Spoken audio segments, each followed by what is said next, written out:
I've often wondered if a camera is necessary.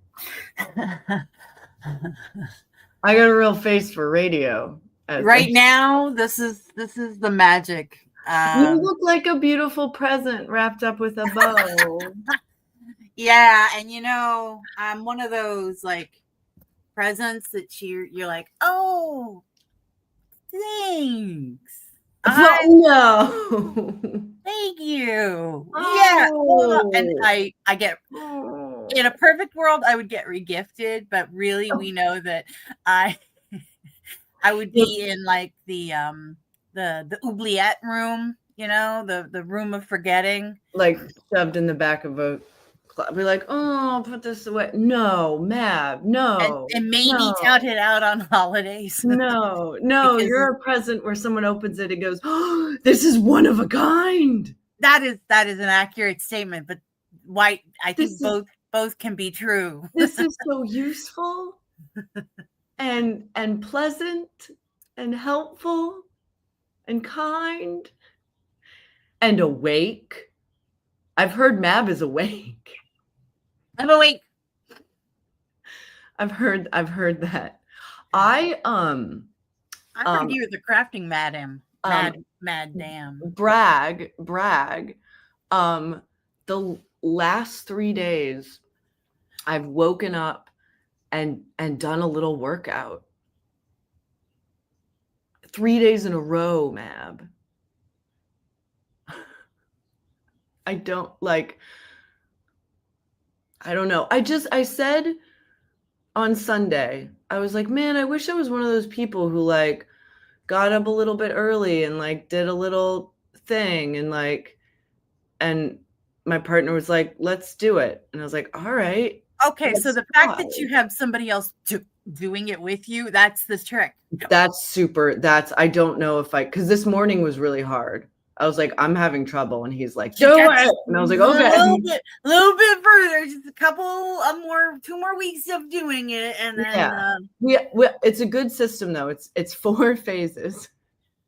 So the first phase is wake up and take my medicine because I have to take medicine every morning. Okay. So I wake up early, take the medicine. Phase 2 is going back to sleep. Really? Phase 2 is great because I wake up like early, like 6:30 or something. Take the medicine, go back to sleep. Is it because of the time change and you started taking medicine at like? No, I can take it any time of day. I just need to take it at the same time. And so like if I take it when I wake up, the time I wake up varies widely. So it's like if I just set an alarm for like 6:30 a.m., I'll take it and then just go back to sleep. And it works very nicely. It's nice too because I'm supposed to take it on an empty stomach. So it means that like it's been digested by the time you know what I mean? So so phase 1, wake up, take medicine. Phase 2, go back to sleep. Phase 3, wake up again. Phase 4, do a little workout. It's been 3 days in a row. Something profit. Yeah. Oh my goodness. Do you know what? I know a couple of what's, but tell me. Something very important has been happening this whole time. You might not be aware. What? No. It's been the Secret Show!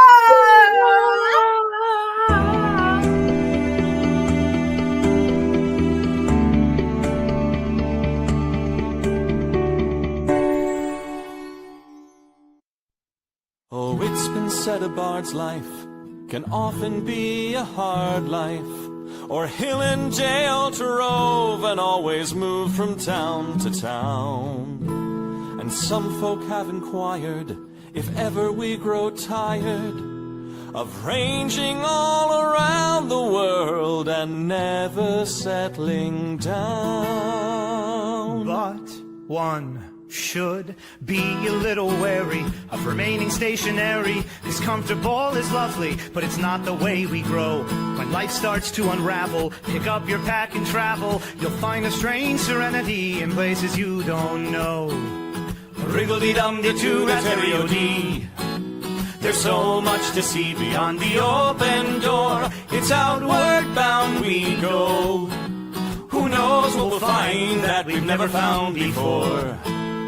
Adventures waiting further down the road. It's waiting for you further down the road.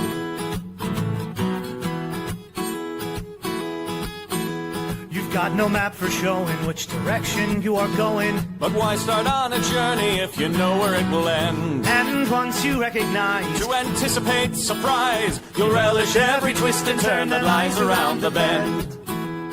Wriggle-dee-dum-dee-too-rat-terry-o-dee-da-dee-da-dee. There's so much to see beyond the open door. It's outward bound we go.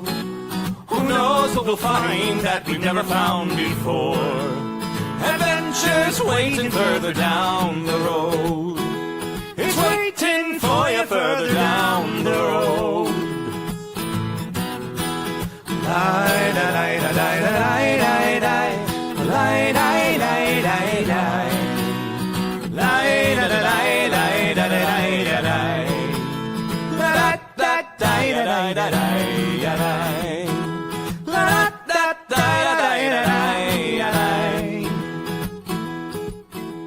the world has got its demons. There are many reasons why you'd find it harder to be brave than be But afraid. every life could use some danger. Every friend was once a stranger. Ships are safe in harbor, but that's not why ships are made.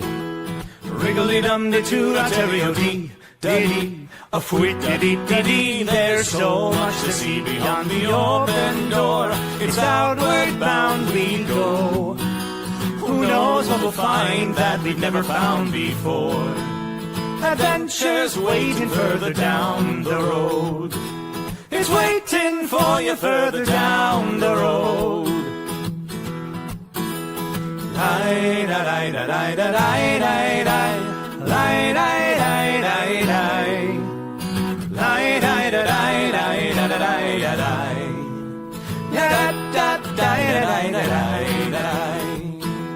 Adventures waiting further down the road. Let's go!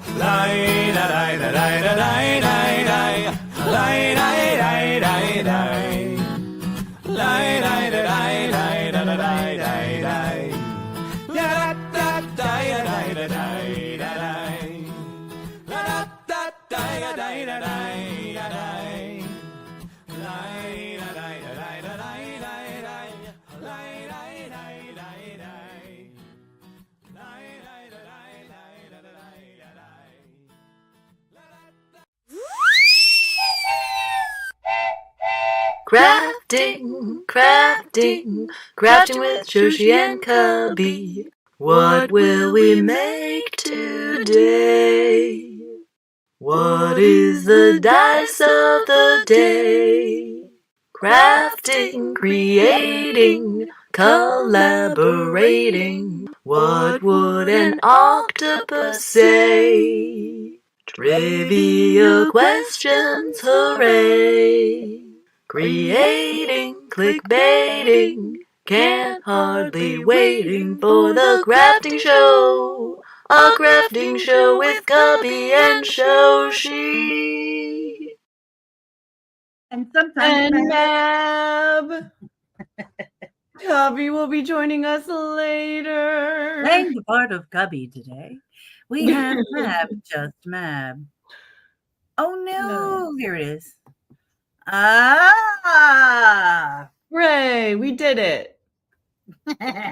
Aw.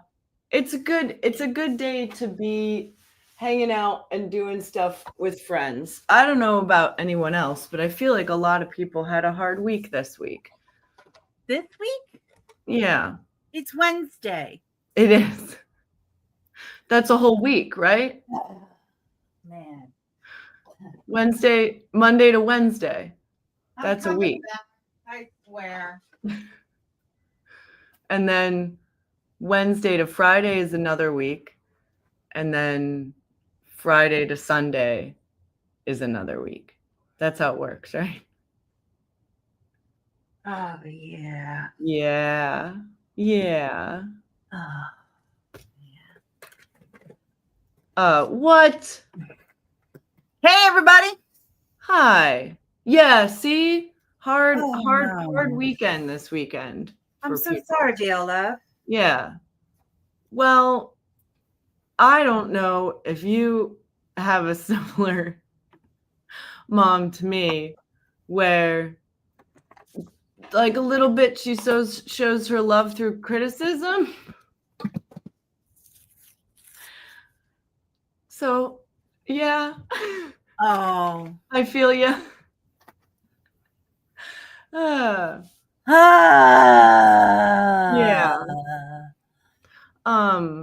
Which kind of weirdos are getting up at 6 in the morning? Jeez, Louise. I like your writing in your book. Oh, wow. She read your book? I would take that as a compliment. She read your book? But you know her better. So like it might not be a compliment. What? I love young adults. I mean, maybe I think YA novels are adult actually incredibly written and like really underrated, but not everyone like you know her better than if I said it was like a YA novel, it would definitely be a compliment. Yeah, seriously, same. Actually, I love YA novels. Yeah. I know I'm technically an adult. But I think they're like yeah. There's something about young A novels that I don't know, there's a hope that you don't find in adult novels. Well, I find so many of them just actually like legitimately really well written. And like I read a lot of YA novels because they're just like really actually very good. I think a lot of the reasons they get disparaged is frankly because a lot of writers are female and because a lot of writers are queer and because like I think that's why a lot of them get disparaged. And I also think that maybe they like to turn their nose up to anything that they don't think is intellectual enough. Yeah. Like, if you'll go to, here's a true story. Back when I was touring the fair circuit and living in a tent all the time. Yeah. I was on a site and it was raining really bad. And one of the things you either go to the library or you go to a big box store. And we went to Walmart and I usually grab a book from the book section and then go sit in a lawn chair in the lawn chair section and just like read. That's smart. And I'm sitting here looking at the books, trying to decide which one I wanted to read. And I had not read any of the Harry Potters. And I know this is very controversial at the time, right now. But at the time, we didn't know. We didn't know. And all of the stuff, like, I'm sitting there, I was like, I hear these Harry Potter books are pretty good. And and this woman next to me, without me asking her, goes, well, I think they're awful. And I know now. She goes, I think they're awful because I'm a teacher and all of the kids are reading these instead of proper books that they should be reading. And I looked at her and I was like, well, they're reading voluntarily. Yeah. That isn't a testament enough. I'm absolutely going to, and I picked it up and I actually bought it. Yeah. So this was the early aughts, just to be clear. Yeah. This was probably 20 years ago. Yeah. No, I would say like I would say that's like a really good compliment, I would say. But it's different when it comes from a parent because like you know them better. Like there are some things my mom has said to me that are like absolutely devastating. And then I'll tell them to somebody else and they're like, that doesn't sound so bad. I was like, but you don't understand the history behind that statement and how much I want her to like, yeah. No, I totally get that. but I love a YA novel. I think a lot Yeah, of them look, are well written, and I yeah. can tell you right now, VLF, the things that you write, I would never classify as juvenile. No. Yeah. Just putting that out there. Yeah. And it's hard to like, it's hard navigating that relationship with parents. Yep. Because like the majority of their experience with you, you're a baby. You know what I mean? But like at some point you're like, I'm not a baby anymore. When is this gonna happen? Yeah. But VLF, I think you're one of the most mature people I know. So you wake up at 6:30 in the morning. You have to be a mature person. I've never been that mature. No. Literally, I was talking with, sometime earlier, I wouldn't say it was during a show that was secret, but I was telling Mav that literally for like the first time in my life, every day this week, I've woken up early and done like a little workout. And when I say little, I mean, it's a 7-minute workout. So it's very little. But like, that's the first time ever I've done that in my life.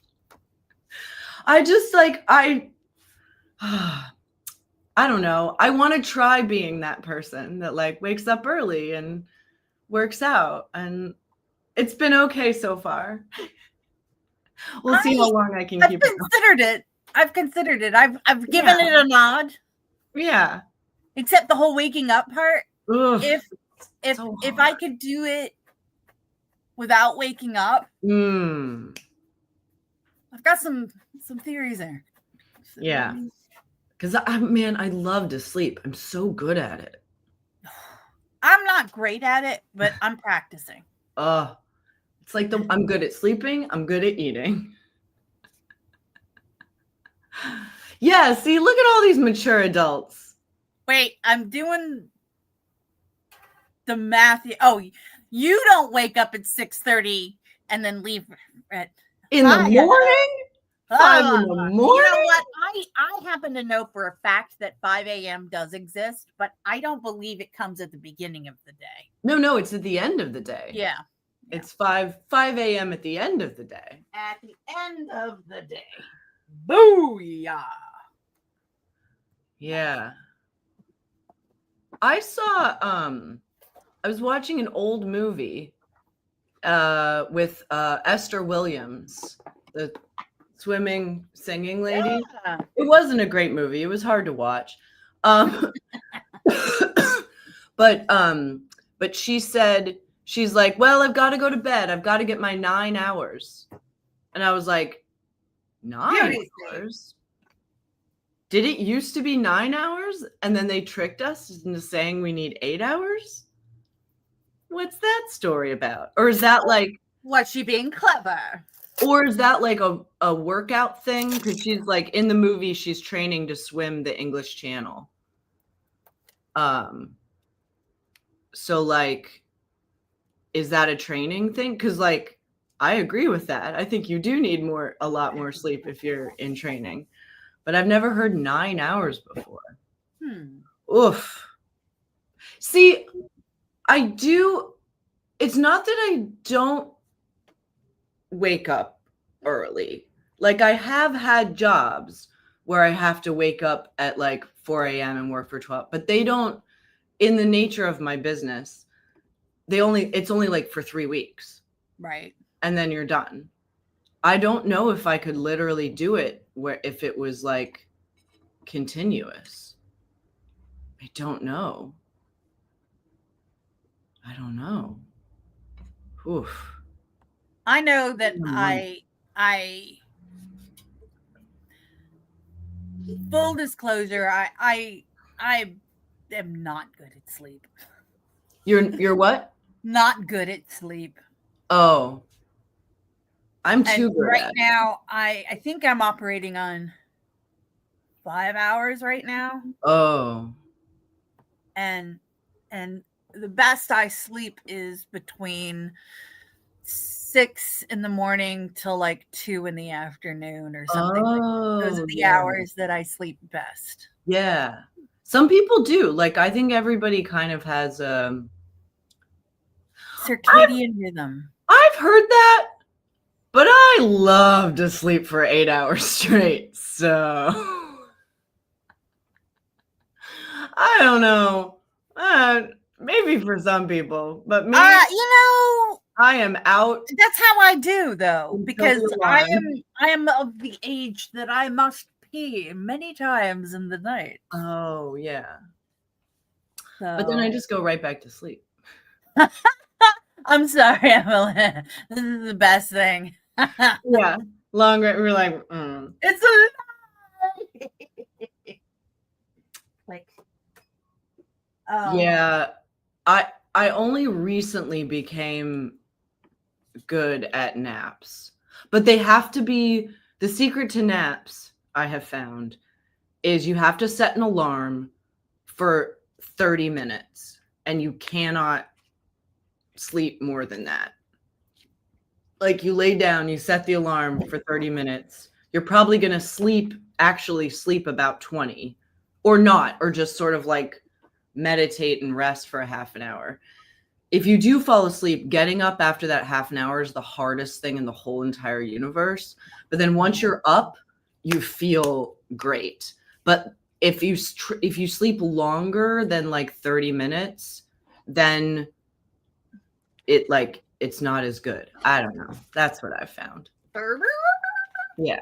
One of the best sleeps I've ever had in my life. Two times. I like remember how good these sleeps are. One time was I'd been working so hard. I'd been working like 2.5 jobs. I was getting like not a lot of sleep at night. And I had a 15-minute break at work. And I was like, I'm going to try and nap. So I went in the back area and there was like a quiet little area. And I was able to like literally lay down on the floor. The second my head hit the floor, I was asleep. I was like in dreamland for 10 minutes. My alarm went off. I woke up and I was like, I felt like I slept 8 hours. And I think it was just because I was so sleep deprived that like any amount of sleep, that sleep was amazing. And then the other great sleep was I'd been hanging out with one of my friends and we were like having a great time, stayed out late, slept in.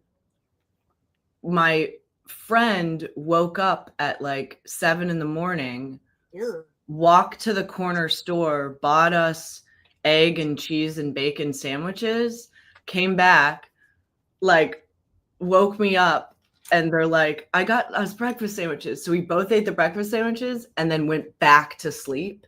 And I slept till like, and that, oh man, that was a beautiful sleep. That's a good sleep. Oh, it was a good sleep. Sleeps that I like think are the best sleeps are when I'm like, I'm feeling not great and I'll go and I'll lay down and I wake up then like 2 days later. Ooh, yeah. Yeah.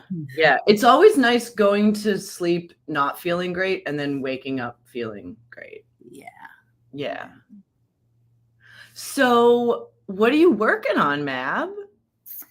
I am take-twoing a commission piece for a friend. The first time I did, they wanted a custom t-shirt made. And I am doing it. I'm making them a custom t-shirt. And because they couldn't find the right one that they were using and wanted. Oh. And that's what I do. You know, I'll make a one-off t-shirt for you. And the reason this is take two is because I followed the directions before of the shirt material, because if you don't, you risk burning the shirt. And it did not go right at all. And I wasted the shirt, and then I had to order another one and wait again for like ever for it to get here Oh, because I thought maybe ordering local would be better. So I started this in November, mid-November. well, no. Yeah. You. Oh man, I just messed something up. That's okay. I forgive you. Thank you. I So, forgive you. that's cool. Can you show us the design, or is it like a private? It's not going to make sense to anybody. That's fair. Yeah. I'm working on a few things. I have a jacket. I want to do a little patch on. Oh, yay. But then I also, here, let me bring this up to show you. So last week I was making those little shrinky dinks Yeah. as gifts Little for charm thingies. yeah, and y'all, they turned out so cute. Let me bring them closer. Look how cute they look. I would like to embiggen. Please hold. Merp. Holy crap, holy. They are adorable. I know, look how cute they are. I love how cute they are. Let me see if I can pick one up and you can see the like. Oh, let me embiggen.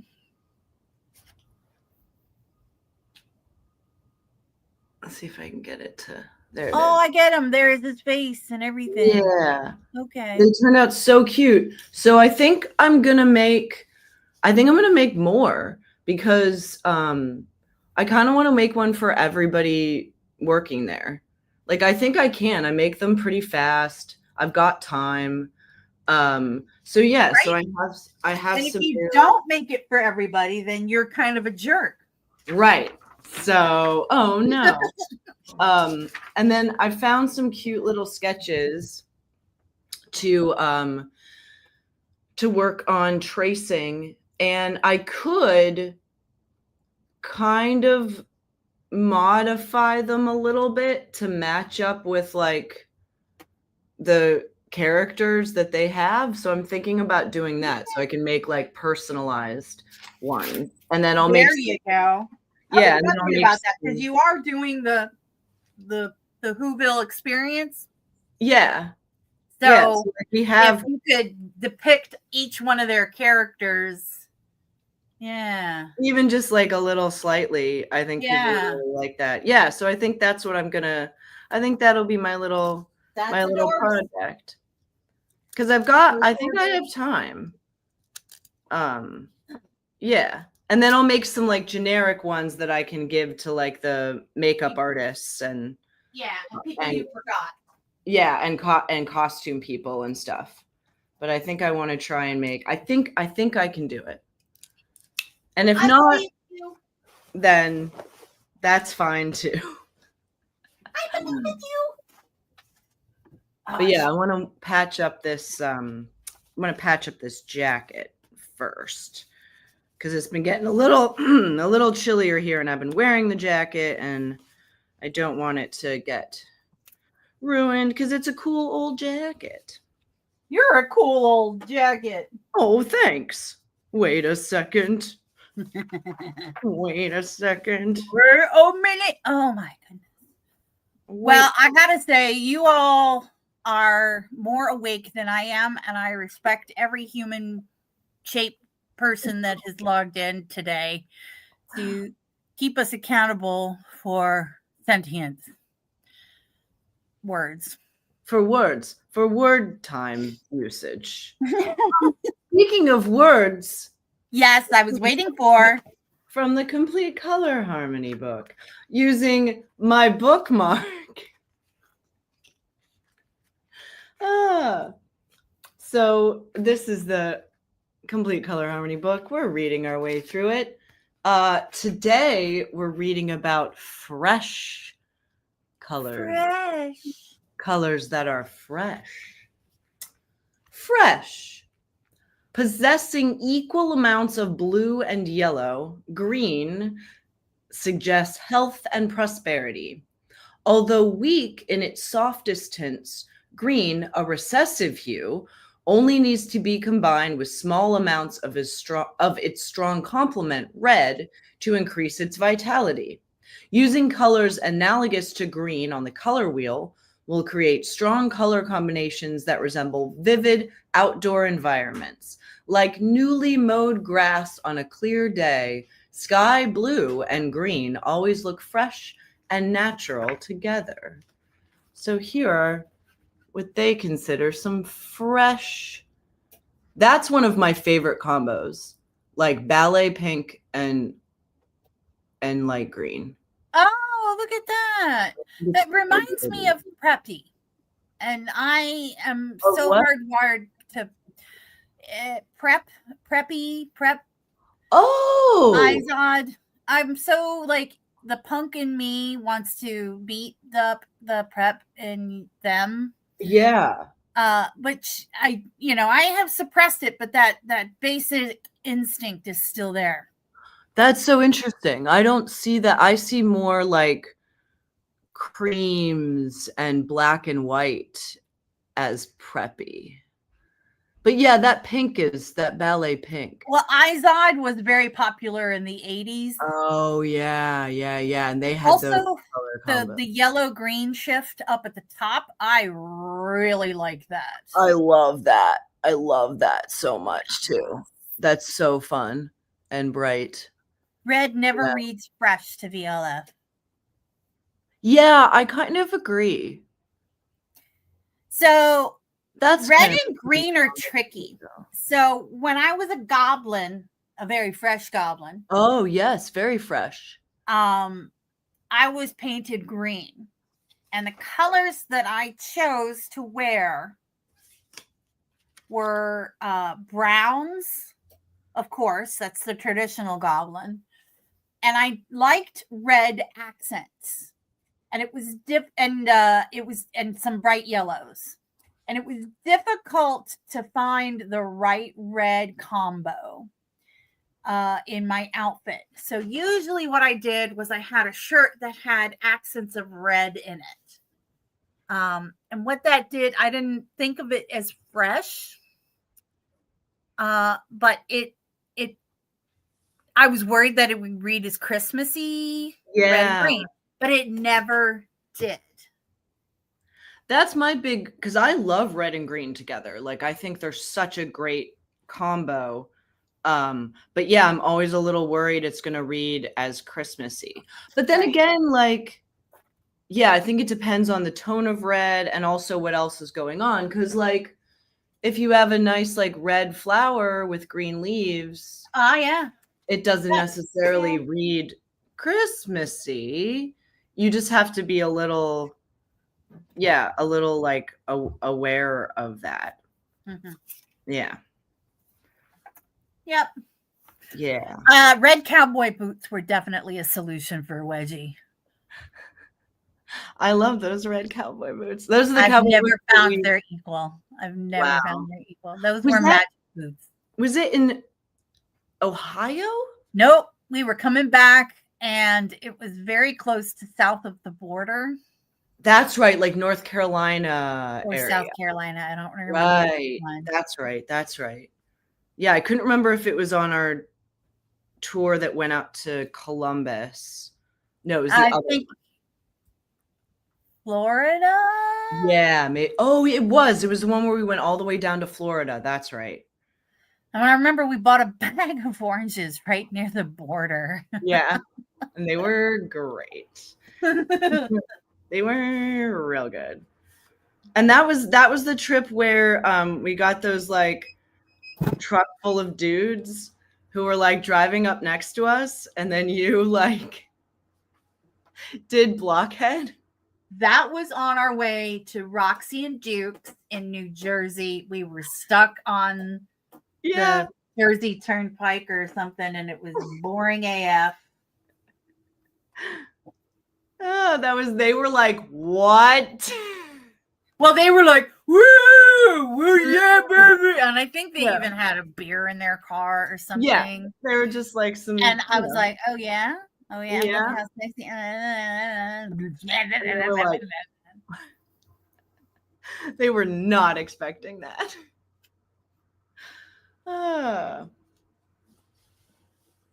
Yeah. Oh, that's part of why I don't put my little goblins in clothes.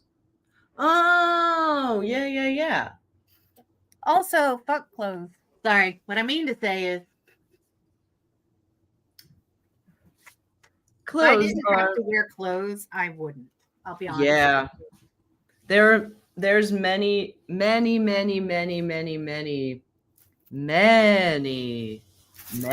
a morning where I wish I did not have to put clothes on. For sure. For sure. For sure. Right. Oh no, I just did something a little dumb. What? I think I lost my needle. Oh no. That's usually. Oh no, here it is. Okay. Whew. Because I usually put it in the same place, but it rolled over a little bit and I couldn't see where it was. And I was like, oh no, if it's not in the place where I put it, then it's gone forever. I'm so worried about stepping on needles. Like, how many times do you have to do it before you go? Nudist 21 adventures. That's good. There we go. I would do it. I would do it. In fact, Loon is a nudist. My half orc Oh, nice. is Which a half? nudist. And I have her take clothes off at any time I see. Basically, yeah, she's sky clad. I like that, skyclad. Taking an air bath. Oh, yeah, she does that too. She takes sound baths too. Oh, nice. She loves drumming. Yeah. Yeah. If you've never just like hung out naked for a while, I highly recommend it. I'm sure we all have. Yeah. At the very least in the shower. All right. I did the thing there. I was going to do a lot more heat pressing today. I just don't have it in me. So you know what you know what it is time for? More squares. More squares? More squares. What? Oh, yeah. I would love to do more squares. I've got like all kinds of things that I could be working on. I just Oh. Have you done more squares since not last since week? then, because I've had a lot of things that I've had to work on. No, that's great. I think that's good. Like, use this time. It's a good square time this time. It is a good square time. Yeah. I wanted to do more squares. So a couple of the other things that I'm trying to do is so I am having a hard time finding some of the papers that I want for crankies. Oh, like the long scrolls? Specific look of paper for them. And I realized, hello, I'm an artist. Why don't I make my own paper? Whoa. So I am sitting there with the design. I'm sitting there with my iPad and I am creating cool textures in Procreate that are going to look good as papers. Cool. That I print out and glue to the board before I cut it, which is how I get the paper on the boards. Cool. And I've been doing some of that, and now I'm so tired. Yeah. Wait, so how are you making your own paper? I print it. Designs. Oh, I see. Okay.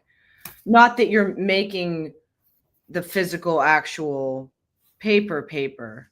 Right. Sorry. Yeah. No. I had a different thought in Right. my No, that makes sense because that's what most people mean when they say I'm making paper. I was thinking about doing because you can do like dryer lint paper, can't you? That's the next level of effort. So let's see here if I can show you the. Well, not you, but like a human can make dryer. I've always been curious about it. Oh, that's pretty. Right. That one's nice. That's so pretty. I like this one a lot. Ooh, yeah. But my problem right now, and the thing that made me just stop, is my printer is not printing it to my satisfaction. Yeah, that's what that's some real intense printing going on there. Yeah. Now, I don't know about your area, but out here, there are some libraries that have industrial level printers that you can use for free. I don't know if the libraries out there have that. We have a really good maker space here. Oh, cool. I'll have to look into it. But that might be something to look into. Yeah, like there's a library out here that'll print out like full-size, full-color posters for free. Libraries are great, man. How many? I don't know. And I think here you have to pay for the per print. Yeah. And I don't know. Part of me is like, oh, this is a cheap solution, but at the same time, like, because I'm trying not to spend more money other than what I've already spent on my own printer and ink, you know? Right, yeah. Because this is where we are, and I'm trying to find solutions instead of. See, that's the other thing is like I'm running out of the big heavy pads of paper that I was using before. Yeah. Like I would buy these big, whatever they call them. I guess they're scrapbooking paper pads. Yeah. And I would go find one that had the patterns that I like, and not every pattern in the thing is good. So I pick out the ones that work. If it's like got words on it, I tend to not use it because that when you cut it up on the cranky, it doesn't look right. Oh yeah. Like part of a word. So I like, the pattern has to be kind of right. And look at me being a fussy old artist. We have an important question that's okay in the chat that I want to bring to your attention. I'm guessing it was just some guy question inquiry. He is our favorite researchologist. Yeah, so this question is theoretically, you're in a vampire themed restaurant. Okay. You look over and see a face staring at you from behind a painting pushed away from the wall. Okay. The face slowly moves back and puts the painting back in place. Do you still eat there? Sure. I mean, 100%. That's part of the ambiance. Am I right? 100%. Yeah.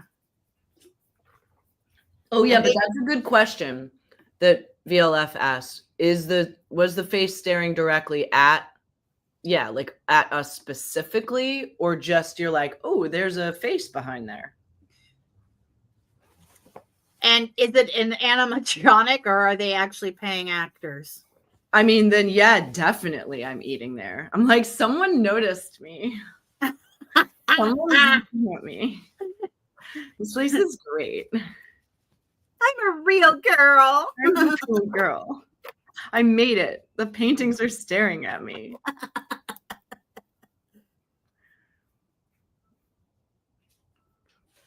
I mean, I also feel like this is the kind of group that's like, not only do I eat there, but I go up to that painting and knock on it and try and move it aside and see what's going on back there. Selfie with the painting. Selfie with the painting. One of my favorite, like, I love gamers. And it makes you very, like, proactive. One of my favorite things was, so one time many years ago, Kimberly and I got hired to run a little like haunted house for a charity. Okay. And it was pretty fun. We had a fun little scenario, and in one part of our scenario, the like guide who's leading the people through the little haunted trail, the guide gets kidnapped. So the people are like left alone in the dark for a little while. And there's like just one little lantern like left on the ground. And usually what would happen is people would be like, because at this point in like the forest, you're kind of in the middle of the woods in complete darkness, and your guide is gone. So they all kind of usually like hover around the lantern and kind of just stay there. And then other people would emerge from the woods and be like, we'll help you. But my favorite was one time a group of my gamer friends went through, guide gets taken away. My friends immediately are like, oh, clearly we're supposed to pick up the lantern and continue on down the path ourselves. And That's I'm like, a DM conditioning situation. I was like, well, if I was ever in, you know who I want around me in a disaster scenario? A bunch of gamers. That's a fairly accurate statement. Yeah. I know that I've learned a lot of survival skills that I didn't necessarily perceive to be survival skills. Hey, look who's on the chat. Is that Wicked Clever? Hey! How are you? We haven't seen you in so long. It's so nice to see you on the channel. Yay. Yay! What do we owe this enormous pleasure? Gamers. Ugh. Says the game writer. My other favorite thing as a game master is when you like, I mean, this is so typical, but like you plan and you plan and you plan and you've got a great adventure. And then your players are like, I want to go talk to that one random guy you mentioned once. And let's find out what his deal is. And you're like, but that's not the scenario. Fine. Guess we're going off in a different direction. Fine. Yep. Fine. Just mess up all my plans. Fine. That's I'm cool. actually a little proud of you. Fine. That's cool. I respect that. I love open world scenarios. Yeah. I really do. Sometimes probably a little too much. And because says the person who's been running the Patreon Saints game, and there are Patreon Saints in the channel. It's like I wrote a very big, broad story arc, hoping they would stumble upon it. And that was my mistake. And then I gave them a mission, and then that took off. Oh, right. And then to kind of catch them up, they executed the mission perfectly right up until the very, very last second. Oof. At which point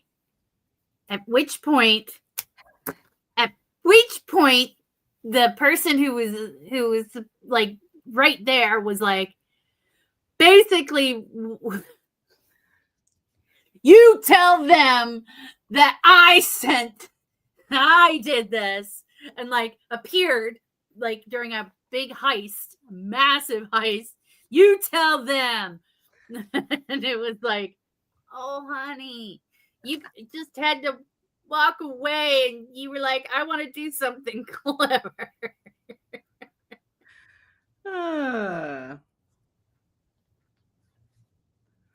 Good I times. respect that. Good times. They never did figure out the statue. They had the statue the whole time from the first freaking adventure. So just some guy made this awesome statue. And it was going to be a key plot that unraveled or was like the key to the big adventure. And I was like, oh, you have this thing, and it's a very interesting thing, and it is definitely an interesting thing. And look how interesting it is, and it's mysterious and interesting. And they were like, yeah, we'll stick it in the bag. And I was like, all right, okay. I'm never looking at it again. And then I was like, and then remember, you have that interesting thing. Remember that thing? It seems to be maybe glowing. It's really like, nope, not gonna look. Nope. Well, see, that's the thing. It's not glowing. It's made of freaking gold, and it looks like some dude or some guy. Some guy. And a particular guy. And all the little balls are going to be keys to unlock doors. And they found the door and couldn't get it open. And then they were like, oh, let's go. They tried a couple times, and then they're like, I'm out. I was like, clearly this yeah, is I made this way too complicated. And that's on me. That's on me. I didn't have a big arrow with a neon blinking sign. Let's do this. And again, this is like what I was saying is I love open world things where you can do whatever you want. If you want to ignore the main plot, it's on you, man. That's fine. Yeah. Amazing. Me too. Yeah, Me too. I'm glad the Facebook posts are being seen. You boy, what day is it? Why, it's crafting day. Then I haven't missed it. Hurrah. Hurrah. Well, Cubby's gonna be joining us later. He's got he's got a murder mystery to do. But I have some trivia if we'd like to do a little trivia. Is that possible? Yeah, because we've got a bunch of people watching. I think it's a good time for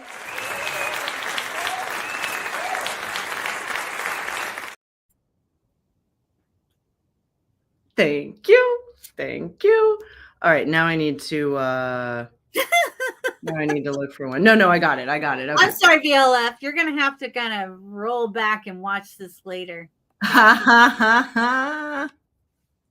No. She's only been complimenting the players' cleverness.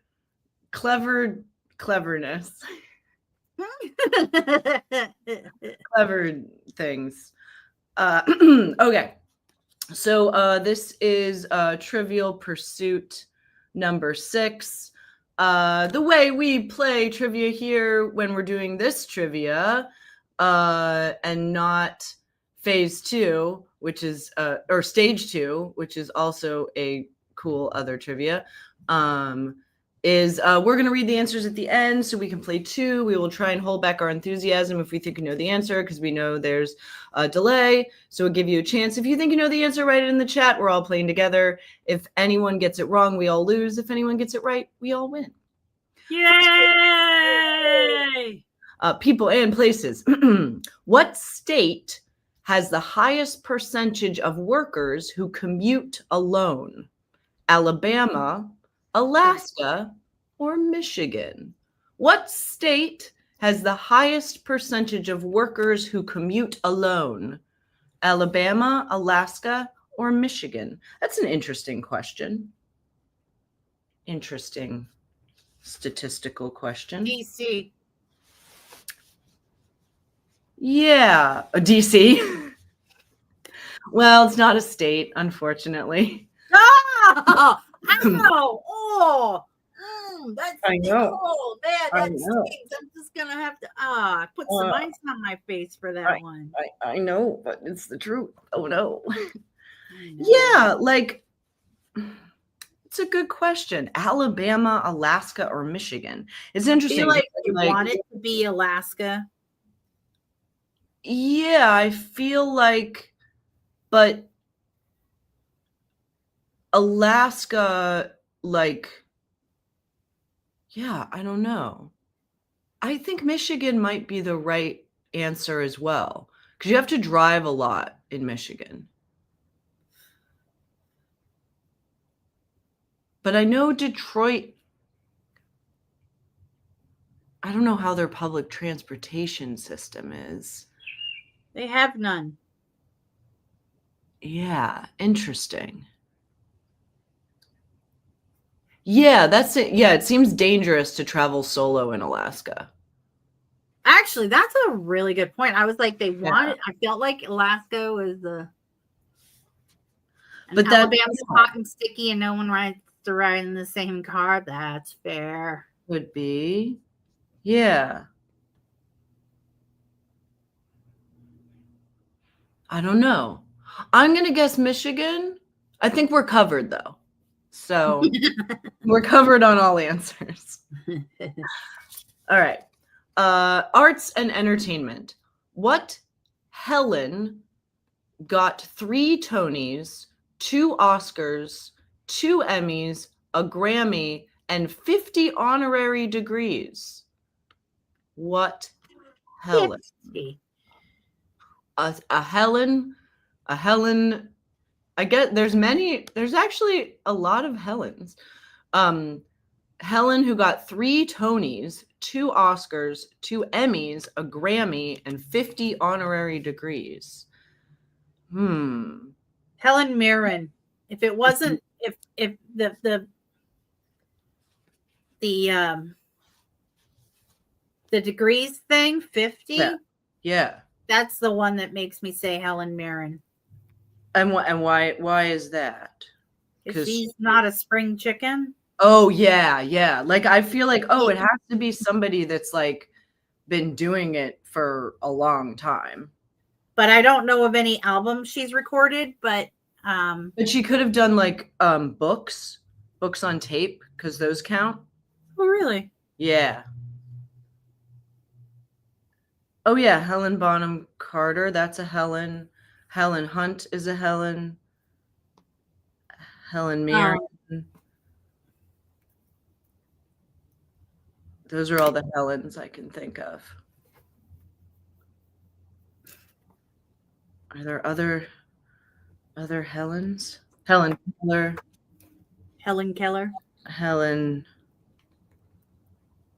I think Helen Mirren's like a pretty good guess. Yeah. Helen of Troy. Helen Highwater. Helen a Handbasket. Those are great burlesque performers. Yeah. Slash drag queens. Yeah. I think we got some good Helens covered. If it's not one of those Helens, I don't know what Helen it could be. We'll find out. History. Whose death is marked by the tolling of Westminster Abbey's tenor bell once a minute for 101 minutes in 2002? Whose death was marked by the tolling of Westminster Abbey's tenor bell once a minute for 101 minutes in 2002? David Bowie. Did he die in 2002? No, he died later than that. Yeah. I mean, when did Diana pass away? Way earlier than that. She died like I want to say in the 80s or early 90s. Yeah. It's definitely someone English, I'm guessing, because it's Westminster Abbey. And is there something significant about the 101 minutes? Like, was it someone who was 101 years old? I don't know. The oldest Englishman? Oh, was it the last World War II veteran? Ooh, that's a really good guess. Or World War I or World War II. Yeah, like that's a good. Oh, although that's not a bad guess either. Although England isn't so much big with the popes. No, they're not. Famously. Famously not so big with the Pope. But yeah, the last veteran is that's a very good guess. Thanks. Yeah. And what is Westminster Abbey? I mean, it's an abbey. It's a church. It's, I think, the Church of England. Yeah. It's where they coronate people. Okay, so it's probably a royal then. The Queen Mother in 2002? I think Victoria died much earlier than 2000. Yeah. But there could be another mother who died in 2002. We'll find out. All good guesses. Science and nature. Which spacecraft in 2002 was still in contact with Earth after 30 years and 7 billion miles? Voyager. Go ahead. Was it Pioneer 10, Viking 2, or Voyager 1? Did somebody say trivia? Yeah, we did. Yay, Cubby. Cubby. Ooh, look how spiffy you look. Did you do it? Well, I just got finished with a virtual murder mystery. You did Would it, you know didn't you? I was the La La Land writer Leopold Dalton. You murdered somebody, didn't you? It's okay. I still highly respect and admire you, but you murdered someone, didn't you? I can't answer that question because there will always exist the possibility that you might one day be on this show. True. As a guest. That's true.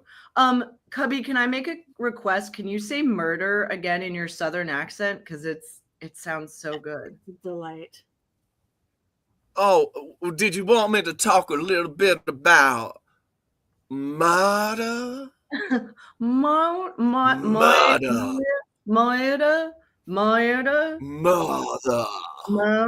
I hear it's a case of murder. Here it's a case of murder. Was it fatal murder?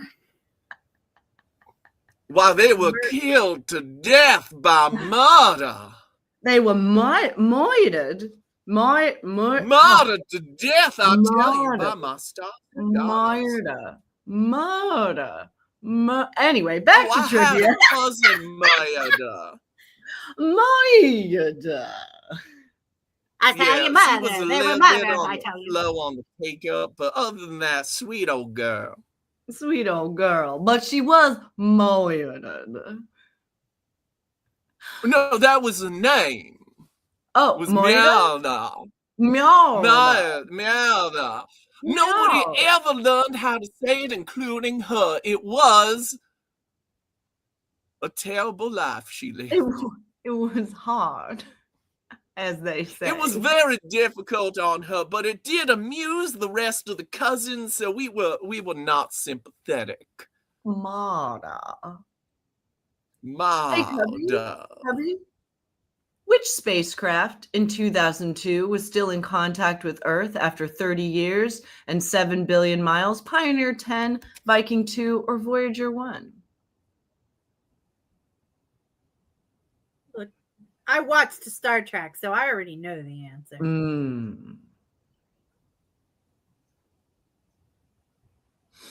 I think it was one of the voyages. I remember hearing about that. They were actually able to run a couple of they were able to send information and run tests that had not been originally programmed. Because of I want to say one. I'm going to say, well, has anyone said one? Yeah. It's either Viking 2 or Wicked. Voyager 1. Oh, Viking 2 or Voyager 1? I think it's a Voyager. I have a book about the Voyager.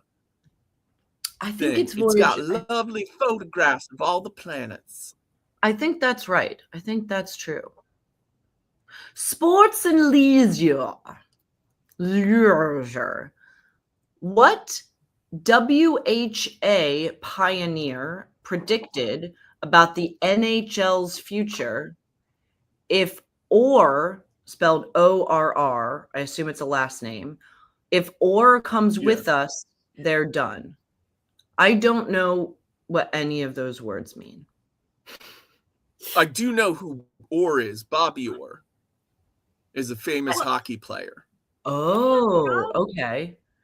And I'm guessing the WHA is like the World Hockey Association? Is that what that stands for? Yeah, that would make sense because they mention NHL, right? Oh, are there like two different... What's the actual quote? Okay. What WHA pioneer predicted about the NHL's future if OR comes with us, they're done? So he's like, if OR comes... Orr. So like if the WHA... Bobby Orr... the NHL is done. Now, I've heard Bobby Orr's name, which means he was probably a 70s or 80s flyer. Okay, that makes sense. So it probably came...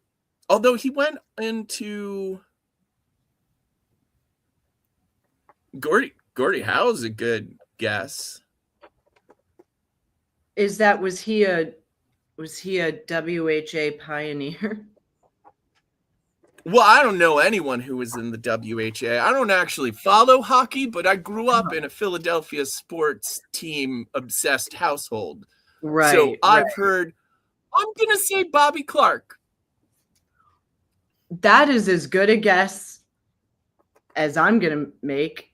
That's some science right there. I think he was contemporaneous to Bobby Orr and was a pretty legendary player, so...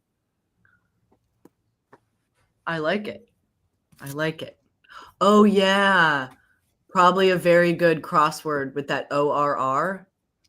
Good crossword name. And last question. Did you mean Wayne Gretzky or did you mean Lou Gretzky? The No. much less famous Gretzky. Lou Gretzky. Wild card. What generous soul... Wild card! I cut the brakes! Wild card, cut the brakes! What generous soul is the patron saint of pawnbrokers? Oh, that's a great question. Who's the patron saint of... Oh, goodbye. It's so good to see you even just for a little bit. It was so nice to see you. Yay. Have a good day. Evelyn, before you leave, we need to know a quick thing. Who was the patron saint of pawnbrokers? Yeah, if you... That's a great answer. That's no, it isn't, because he's not even one of the non-real saints. Ugh. If it's yesterday's night was, he would know. He knows all those crazy, weird patron saints.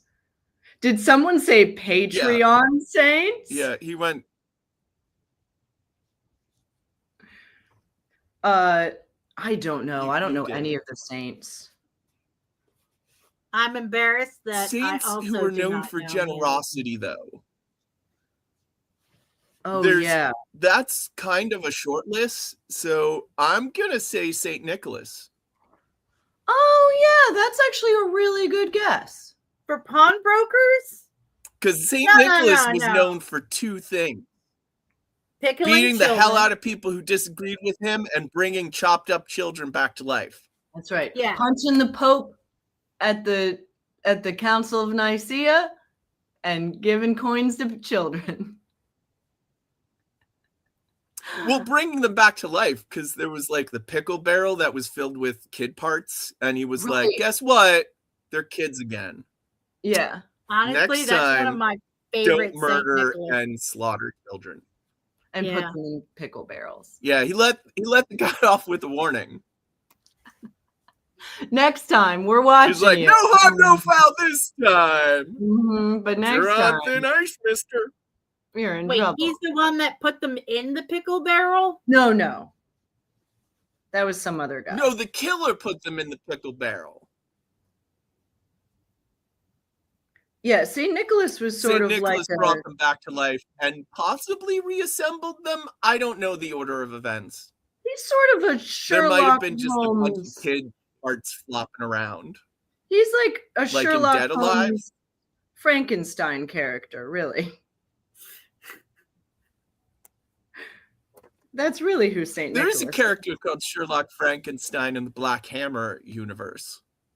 Okay, that's just, I'm here for that. Thank you. That's great. There's also a little girl called Cthulhuese. She's got a Great Cthulhu name. head, but she's a little girl. Ah, Cthulhuese. Man, Okay, I'm that's upset I didn't think of that. Just about amazing. That's really good. Yeah. Answers, what will they be? Answers, let's see. Traditionally, I believe they're referred to as, since we do have a carny with us, pickled punks. They The are. pickled punk show. And if they are fake, they're also known as bouncers. Bouncers? Oh, because they're rubber. Yep. And they like float more. Yep. If they look really, really bad, I heard you just dribble like a couple of drops of Coca-Cola in there to murky up the water. Yep. So you can't see how bad it looks. Incredible. All right. What state has the highest percentage of workers who commute alone? Alabama. Interesting. I felt that it was a trick question. Yeah, it was out of Alabama, Alaska, or Michigan. But I guess your sweaty hot car theory was correct. Arts and entertainment. What Helen got 3 Tonys, 2 Oscars, 2 Emmys, a Grammy, and 50 honorary degrees? Helen Hayes. Helen Hayes? Oh my freaking God. I am mortified. You guessed every other Helen.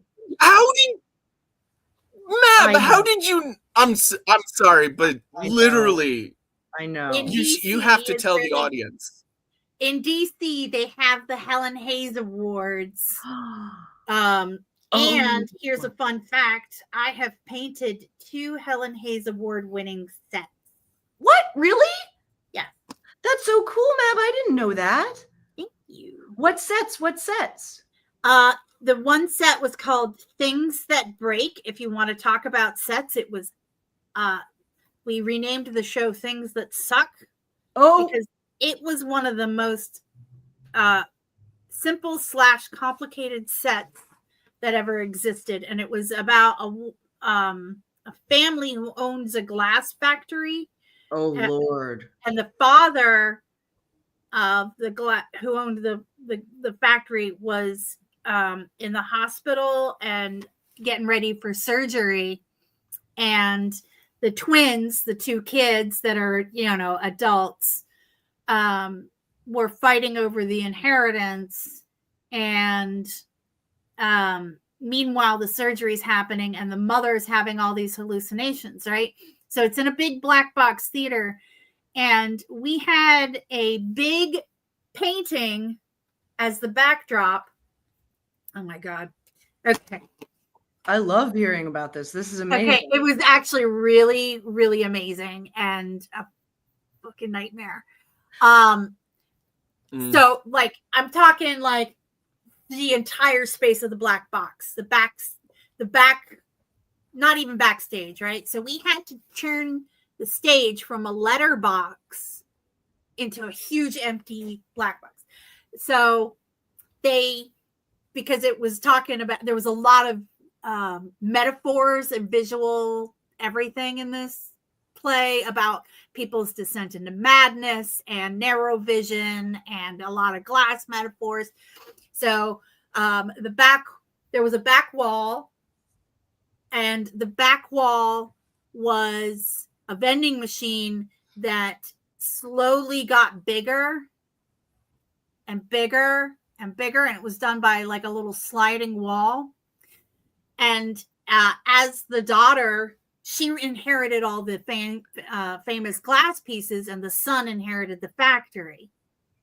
And as she's talking, she would take one of those glass pieces, go to the vending machine, put money in, pull the sandwich out, and put the glass piece in the vending machine.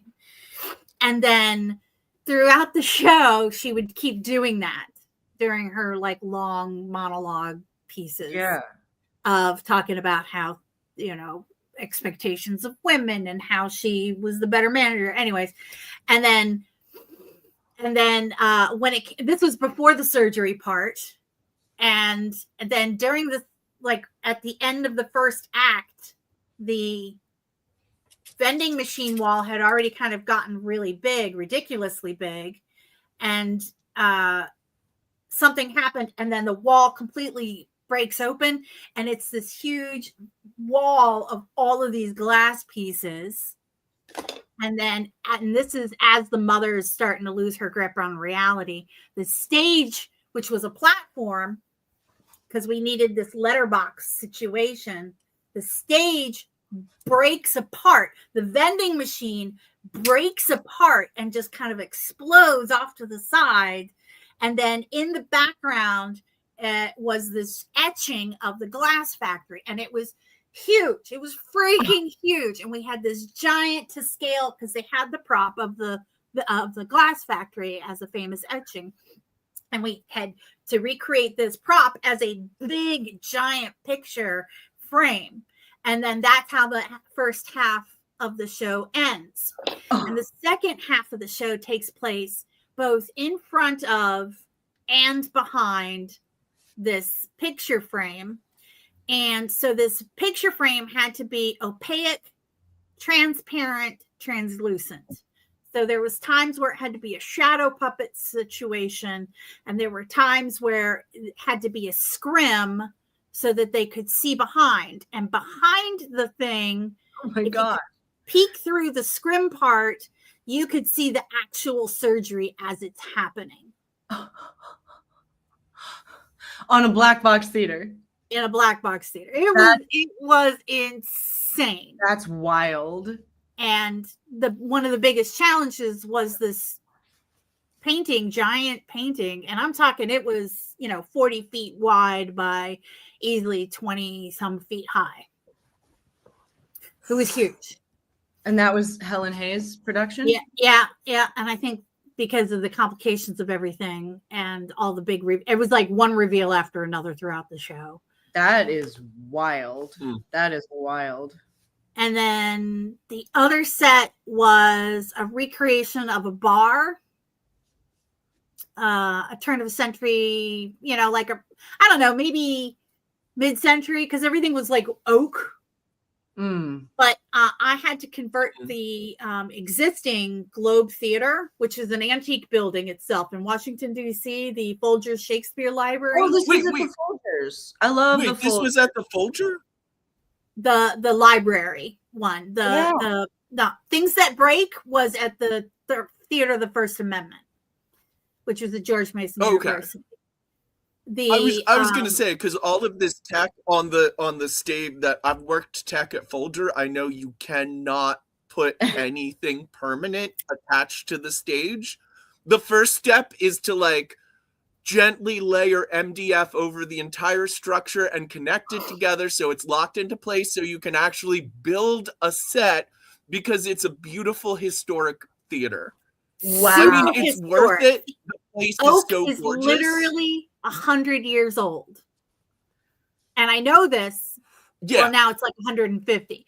And I know this because all of the wood I had to paint for this bar and the booths had to exactly match it. The 100-year-old oak of the existing structure. And this is when I realized I'm a faux finisher. It's funny beautiful. Because my upstairs floors are like 100-year-old oak, and I did a repair on them. So there's also one piece of fresh oak, and then a bunch of pieces of poplar because I didn't want to. I was like, I don't want to spend $300 just on a couple of pieces of wood. Oak is very expensive. Yeah. Well, it's also really good. But anyway, like I put it down and it looks like a little fresher, and then I finished it, and you can very much tell what the new oak and the old oak is because the old oak was very thirsty and sucked in the dye, and then the new oak, it kind of punched up the grain slightly.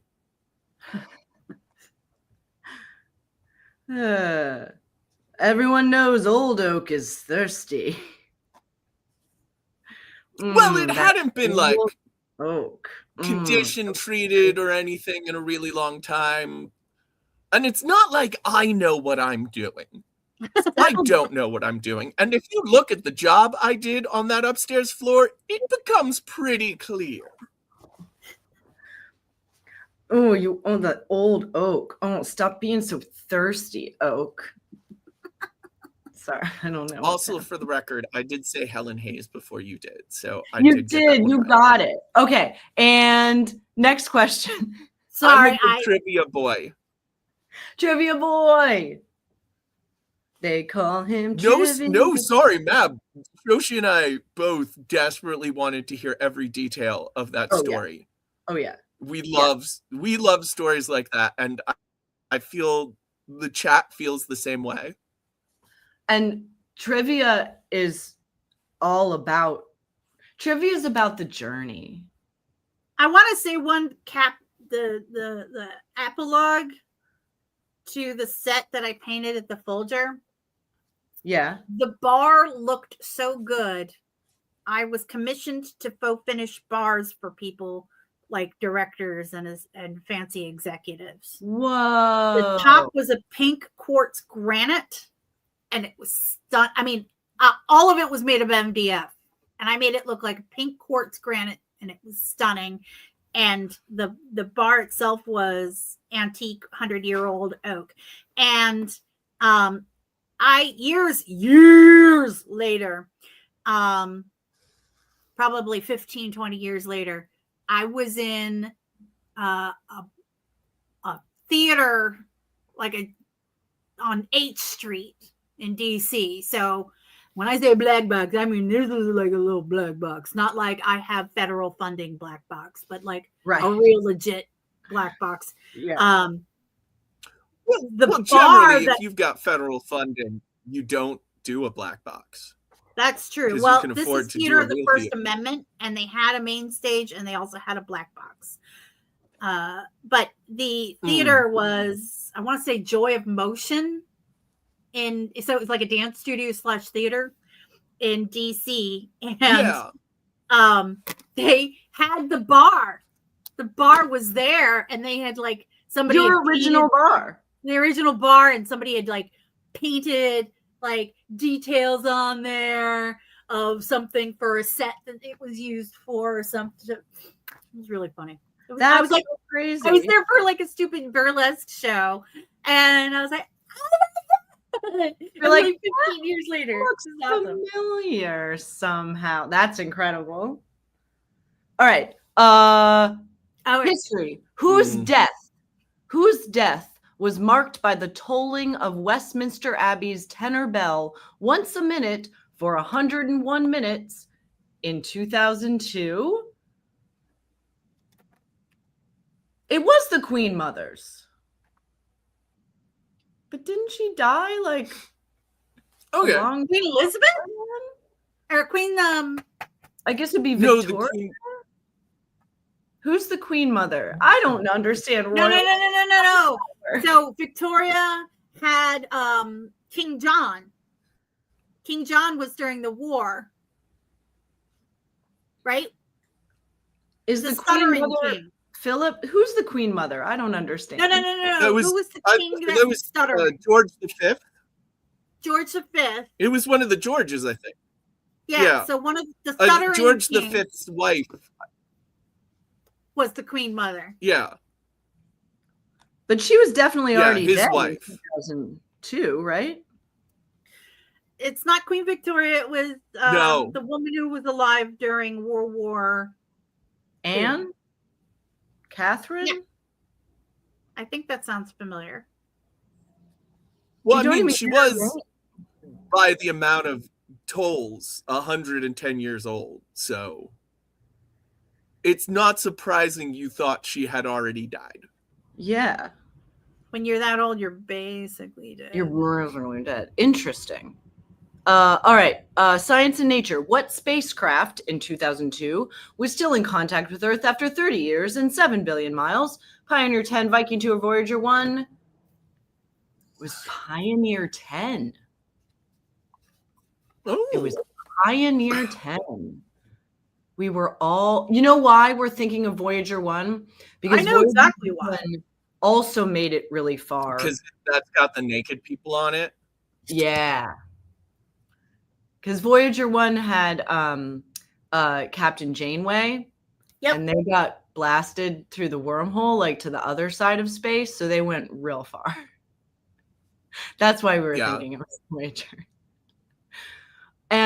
What WHA pioneer predicted about the NHL's future? If Orr comes with us, they're done. It was Bobby Hull.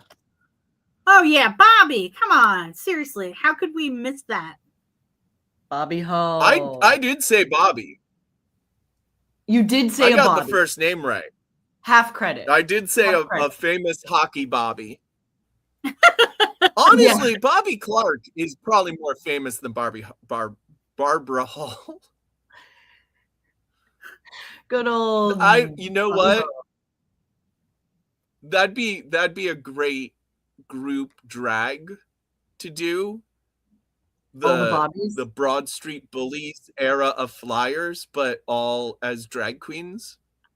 That would be. I'm incredible. Barbara Clark. And I'm Bobby Hall. And I'm somebody named Orr. Oh. It's a Bobby. Look, if it's a hockey player, they're probably named Bobby, like Bobby Gretzky and. Mm-hmm. Bobby. No, I'm out of famous hockey players. Yeah, that's all. I don't know. That's all I know. Last question. What generous soul is the patron saint of pawnbrokers? It is Saint Nicholas. Ding, ding, ding, ding, ding. Ding, ding, ding, ding. Saint Nicholas. Look, I'm not nearly as Catholic as yesterday's night, but I was raised Catholic enough to know that it's incredibly rare that a saint can be called generous or nice in any way, shape, or form. Oh. They're mostly bastards. Even the ladies? Bastards, the lot of them. Oh, especially the ladies. Let me tell ya. The thought saints bastards. were no saints. I thought most of the lady saints were just like tortured a lot. Yeah. And they suffered for God. I mean, a lot of the saints were tortured a yeah, lot. that's probably like why one they of were the jerks. requirements. Yeah, I I think think- you have to be tortured a lot to be a saint. Super tortured. Yeah, super tortured. Not Well, just regular torture. It's like one of the So, like, to be a saint, there's a list of of things, and you don't have to do all of them, but like every one of them gives you points. Like if you were tortured to death, you got points from that. Or if your flesh doesn't rot, that's a real big That's my one. favorite one. You're You get a lot of points. Honestly, who's checking? There's like a board. Yeah, Well, but are you like, oh, they this tend person to might be keep a track saint, of or where do the they dig 'em saint up? bodies go. Yeah, they dig them up all the time. Dig them up, chop them up. It used to be a rule that every consecrated altar needed a relic. Oh, yeah. And they solved that by just saying that by consecrating an altar, it contains a shard of the true cross. Okay. Just like it's like transubstantiation, but for wood. Oh, look at that. Olga of Kiev. Don't know Olga of Kiev. That sounds great. I do think Christopher's great because he was a Satanist for a while. He was like, I will serve the strongest. Satan sounds good. Well, turns out I was wrong. God's the strongest. Womp womp. You know, mad respect. Well, because what happened was he reevaluating. You know, he was working as a dude who carries people across the river. Oh, because he was a real strong dude, real tough dude. Yeah. And this little boy shows up and gives him a thing. And over the course of the crossing, the weight of the child grows heavier and heavier until Saint Christopher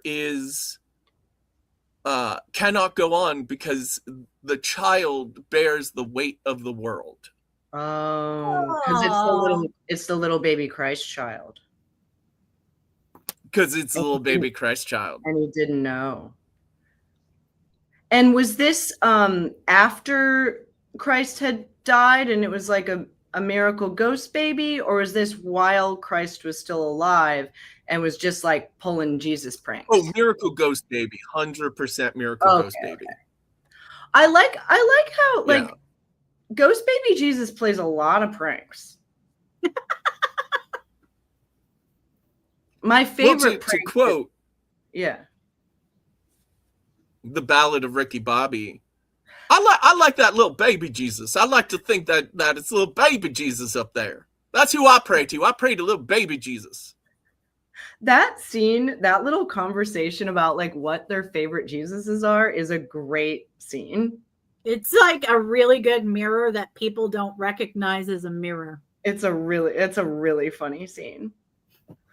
My favorite little baby Jesus playing pranks story is there's a song called, it's my favorite Christmas song actually. It's called Mary and the Cherry Tree. And it's like Mary's pregnant with Jesus and Joseph. Yeah. And Joseph is still like a little upset because like the angel hasn't visited him, and Mary's like, no, I swear it's God's baby. And Joseph's like, yeah, right. So they're walking along and Mary's like, oh, Joseph, I really want some cherries. Can you pick them down from that tree for me? Because I'm pregnant and my little baby wants cherries. And Joseph's like, let the father of your baby pick those cherries. And the little Jesus inside the womb is like, you got it. And then the cherry tree like lowers its branches down so Mary can pick cherries. And then the last line of the song, Mary shall have cherries and Joseph shall have none. It's so meanwhile she's eating cherries and giving him the bird. Like, yeah, the whole course is like Mary shall have cherries, like and in Joseph the womb, the bird is glowing so he can see it. Yeah. Joseph's like, oh, good. This is Olga. Okay. She was one of the rulers. This sounds like pretty cool. Yeah. So one of the kingdoms within that empire killed her husband, and then she wrecked them, and then somehow became a saint. Well, later. This is right. A woman can have more than one career, Shoshana. You're right. And really, you don't become a saint till after you die. So is it really a career? I mean, it's kind of a calling. Or is it the ultimate career? It's a retirement plan, let's be honest. Retirement plan. I plan on retiring as a saint. I don't know about you. I'm pretty sure the ultimate career is real estate. Yeah. Yeah. Real estate saint. Real saint. I have a question.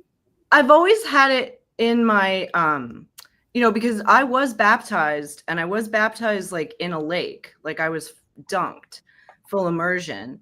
And then it was real weird, like while I was under the water, like the skies opened and a dove appeared, and like this voice was like, "Well done, my good and faithful child." So like sainthood's always been like in the back of my mind, but like I want to have a career first. So no, that checks. Yeah, you know, you can always fall back on your callings from God. Yeah. Oh yeah, it's never too late. If Jonah taught us anything, you can wait as long whales as you want. are good real estate, and it's never too late. It's never too late. Yeah, again, real estate. What was your question, Mab? I have a question. I want to know, is this done? Is this done? Oh, good question. Oh, it's so cute. I think it needs one more thing. It needs I agree. something in that middle. Yeah. Behind those flowers. Yeah. So my not much. Just I'm wondering if it needs a bunch of dots. Ooh, some dots. Ooh, dots would do it. Yeah. A bee. That's a good idea. A little bee. I think you're right. A little Samantha bee. Okay. A little bee. And apparently there's a good episode of Puppet History about St. Olga. Oh, cool.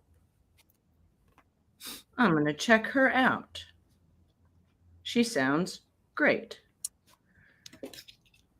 Yay, I did it.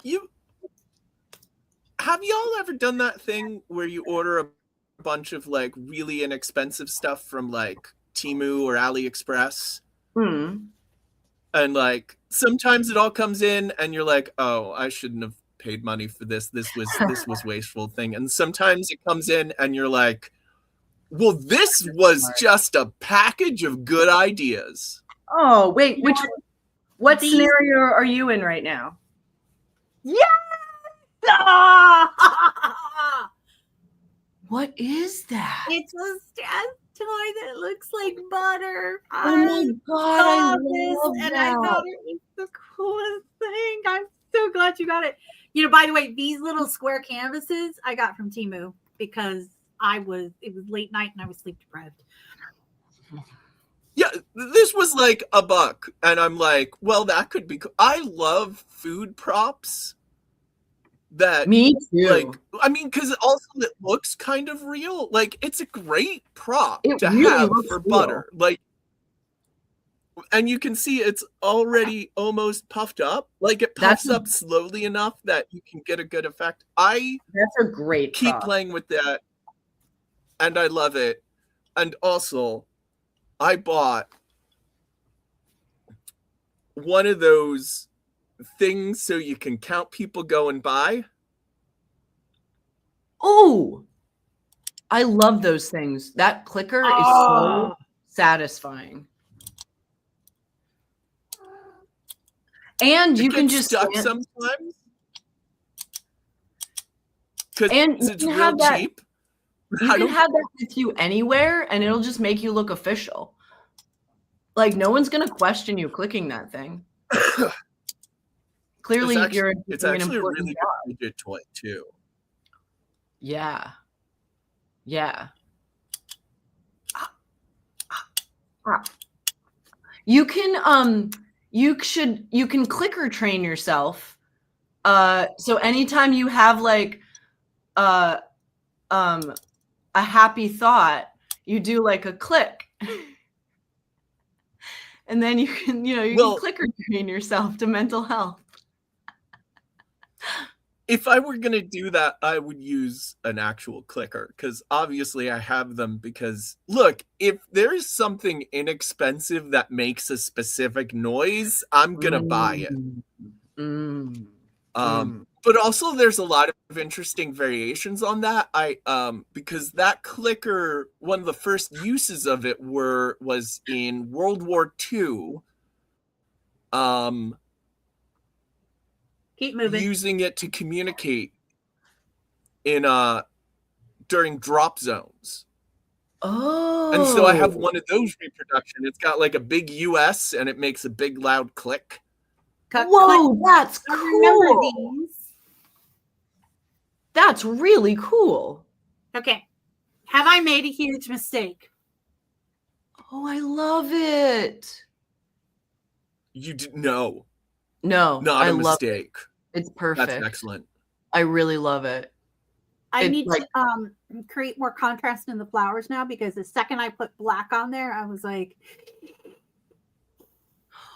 And you could also do maybe a little more white in the bee's wings. yeah, I've got yellow. I'm gonna put yellow back in there. Oh yeah, but I love those little bees. Those little bees are so cute. Thank you. I have a question for the chat. So I repaired I patched up this little part in the jacket here, but the inside collar has a little rip. This is how it sits, on my shoulder. I want to do like a little, like an embroidery patch here. Yeah. Should I do it in dark blue, kind of to match the stitching, or should I do it in like a bright contrasting color? Like a red or an orange. Or I could even do a little rainbow thing. Yeah, I think contrast is the way to go. Contrast. Yeah. It's I the have whole the color. kitsune. No, right? Kitsune? No. Kutaguri? No. Emphasize the broken part? Yeah. All right. Wabi sabi. Yeah. Wabi sabi. Wasabi. Bobby. But before I do that, I have to go use the restroom. So talk amongst yourselves while I'm There, gone. I fixed it. I'll be right back. I fixed it. Now they look like I'm also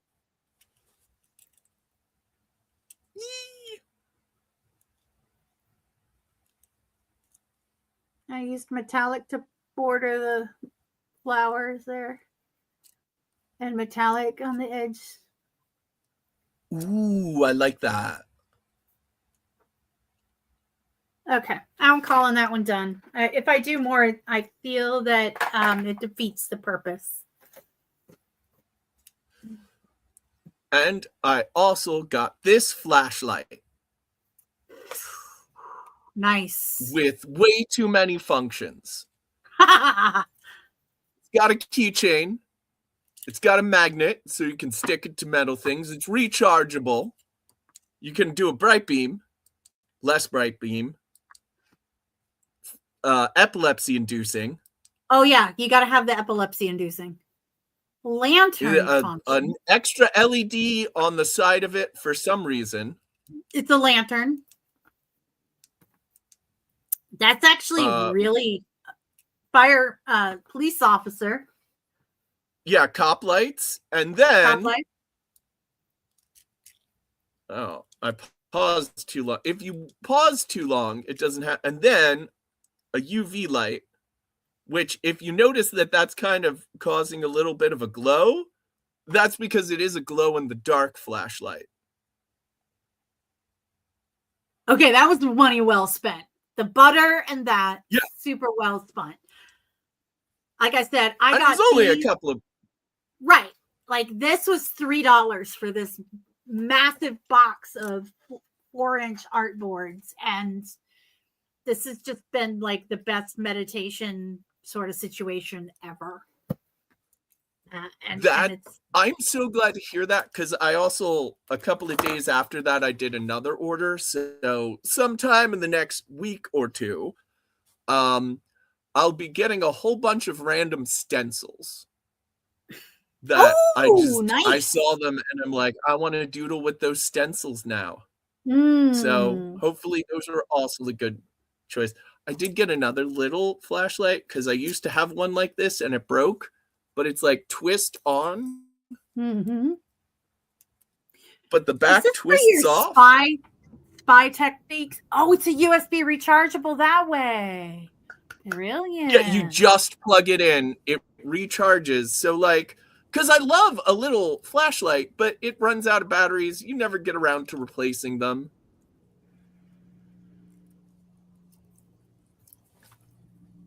Thank you, Giancarlo. And having a handy UV light at all times lets you know things.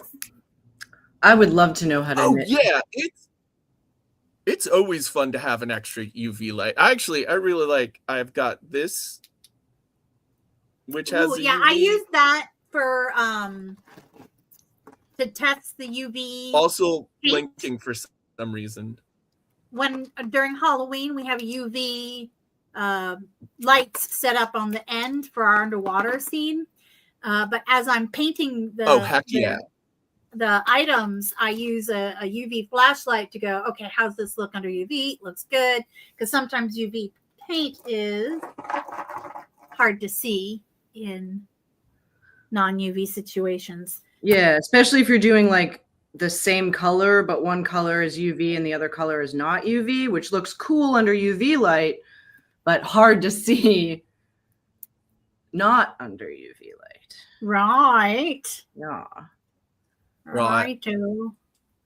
All right. Well, I mean, if I'm going to do a patch, like I'm probably going to do rainbow color. Speaking of Temu and late night purchases and patches, trust me, it all works together. Mm-hmm. I got this thing that for patching, and you put it on. It's like a little flat disc, and then you put the fabric or whatever with the hole on it, and then you clamp it down, and it's it got like these little grips things that clip this way and they clip this way. And what it is you weave and weave a patch. And I'm into weaving, so I was intrigued by this, and I got it, and I was like, I've seen that advertised a lot. Way complicated, and I couldn't handle it. It was cheap, it was like a couple bucks or whatever, and that's how they get you. That's how they get you. Mm. Mm. Mm. Mm. Mm. Mm. Mm. Mm. Mm. Mm. Mm. Mm.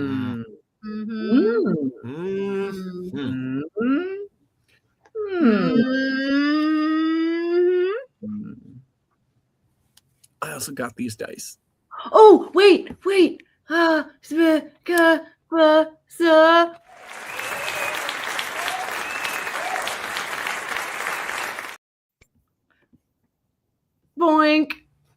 Whoa. Please They show have us. stars. Those are awesome. Oh, stars. They're like mystical wizard dice. You're a mystical wizard dice. Your mom's a mystical wizard dice. I know. Shut up. My mom was killed by mystical wizard dice. Oh, that's right. I forgot that punchline. That's the whole scenario. So Wow. mostly it's just kind of a star motif, but the six-sided does have a cute thing where two stars. 2 stars. 5 stars. Oh, wow. That's brilliant. 3 stars. 3 stars. I see where this is going. Yeah, all the way up to 6. Ah, it's beautiful. And so it's got the pips and the numbers, and I appreciate that. See, that's what I appreciate about you. That's what I appreciate. Is that what you appreciate about me? That's what I appreciate about you. That and the fact that we can pull out a Letterkenny reference and still, I think we are the craft version of Letterkenny. Ha! Well, to be fair, To be fair. That show's good. This is the base for my next one. Ooh, I like it.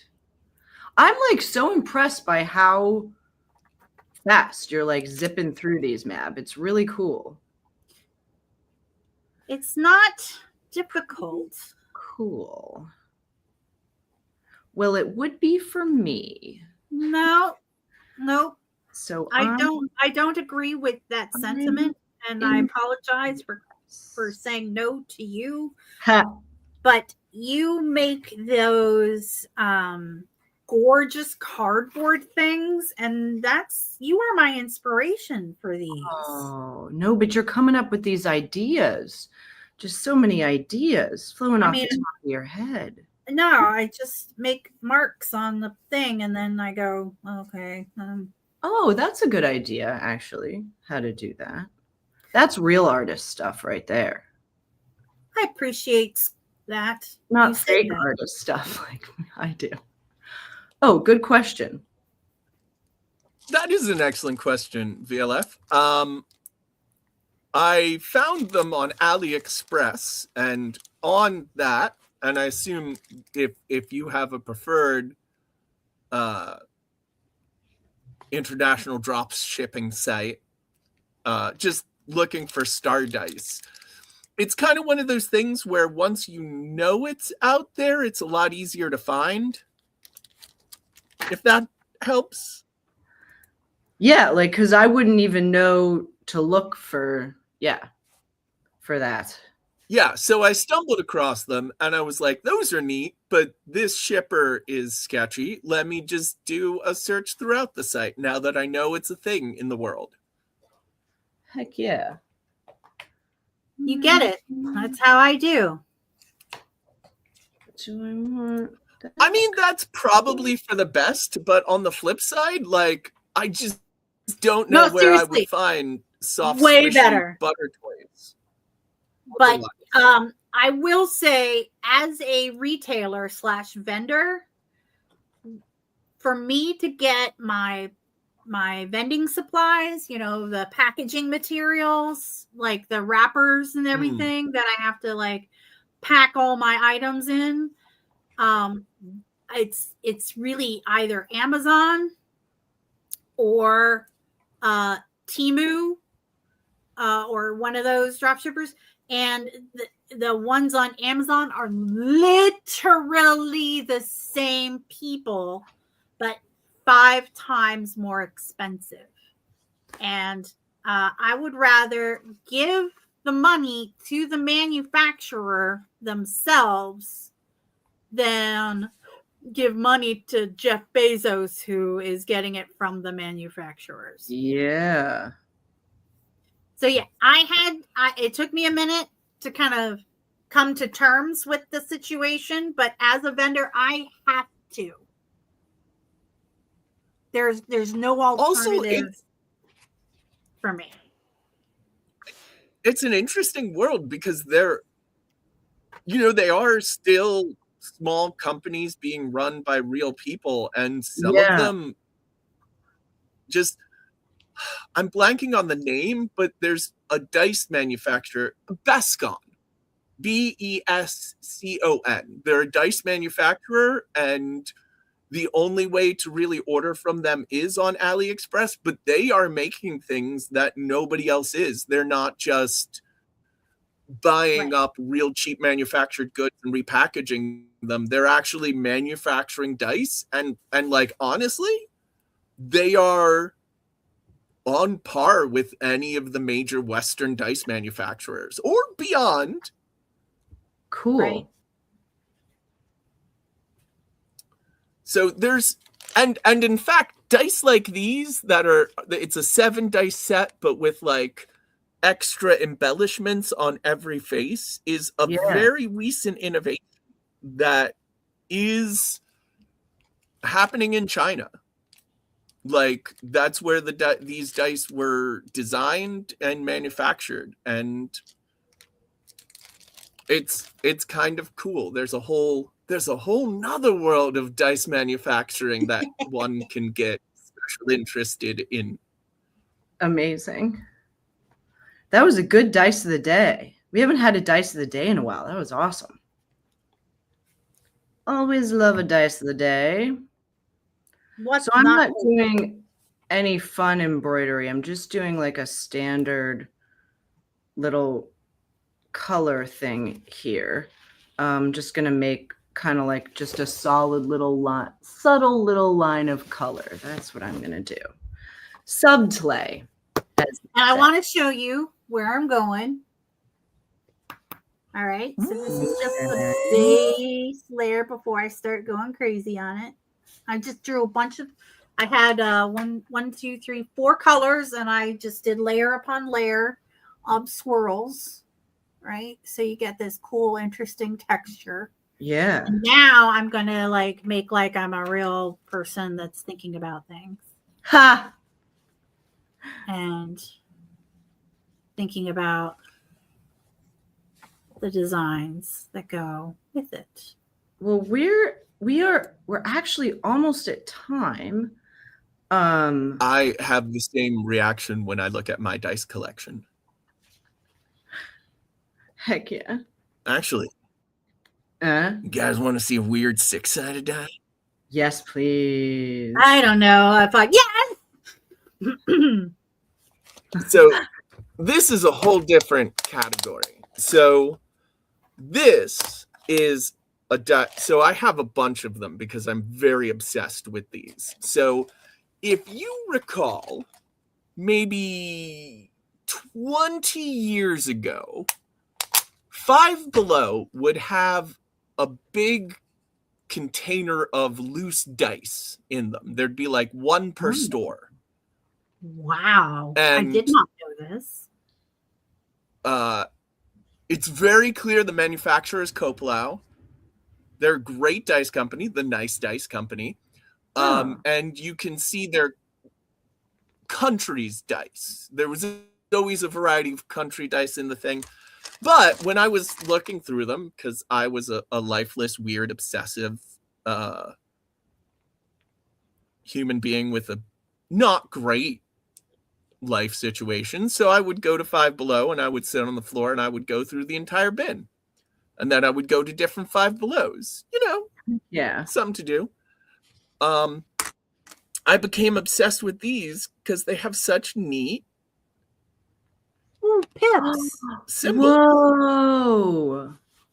Whoa, I've never seen those before. That's Is cool. this a cult? This looks occulty to me. No, well, kind of. Because it took me a few years, but I did eventually figure out what these symbols are. Yeah, what are they? Elements. Are they Cyrillic? Angelic They script. are the symbols for the conjunctions in the zodiac. Explain. What is a conjunction in the zodiac?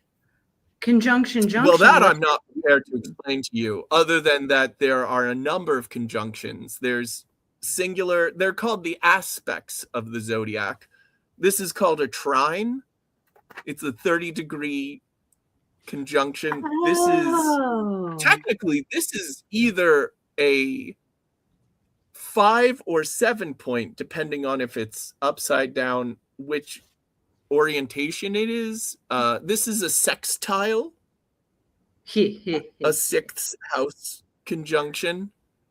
But if you look up the aspects of zodiac aspect symbol, you'll find these little symbols. Wow. I have never even And the heard of reason it. is, zodiac dice are like a thing. They're a very big much thing, a thing. but I've never seen that I've before. never seen these anywhere else. They That's always had a few in wild. them, so over the years I would just grab every one I could find in every bin I came across because I loved them and I didn't know what they were for, so I just kept, grabbing Wow. them. But they are a zodiological die that I've never seen sold as such. Yeah. That's wild. I've never even heard of that. I mean, I don't know much about the zodiac either, but wow. Yeah, they're getting there. They're coming out here. They were Yeah. out, but they were really like an East Yeah, Coast. but they're also like, well, they're a little struggling, I think, to find their identity now that $5 isn't a whole lot. Yeah. Right. Like they Well, now can't that the keep it dollar under stores, $5 anymore. yeah, the dollar store is now the $1.25 store, which really makes me mad. Like, shouldn't they rename it? Well, and also $1.25 the stuff store? in there is just not Yeah. good. No. I mean, the only thing I would get at And then at oh, Five you know what? Below, They you do see the actually things have you used some to be really able to find interesting. at the dollar store. They have some very interesting. Occasionally, they'll have good craft supplies at the dollar store, and by good I mean usable. Yeah. Sometimes they You don't. mean Well, $1.25? $1.25. You're right. The $1.25 store. Yeah. I mean, it used to be the 5 and dime.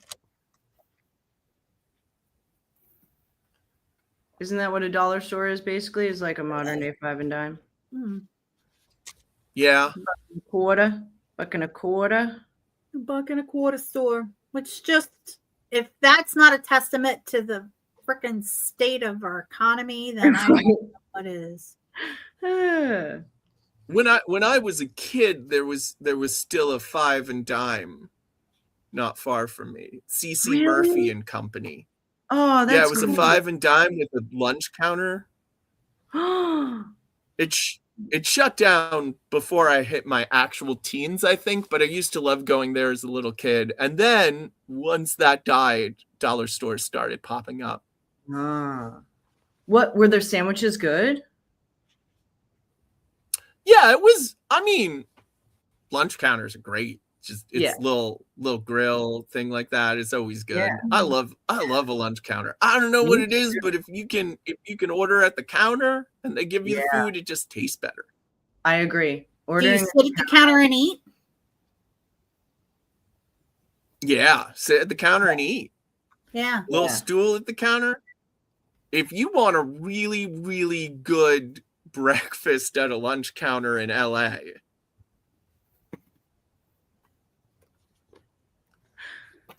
Yeah. Was it the Beverly Hills Hotel? Oh yeah. That place is so I like that. The layering's very nice, Mav.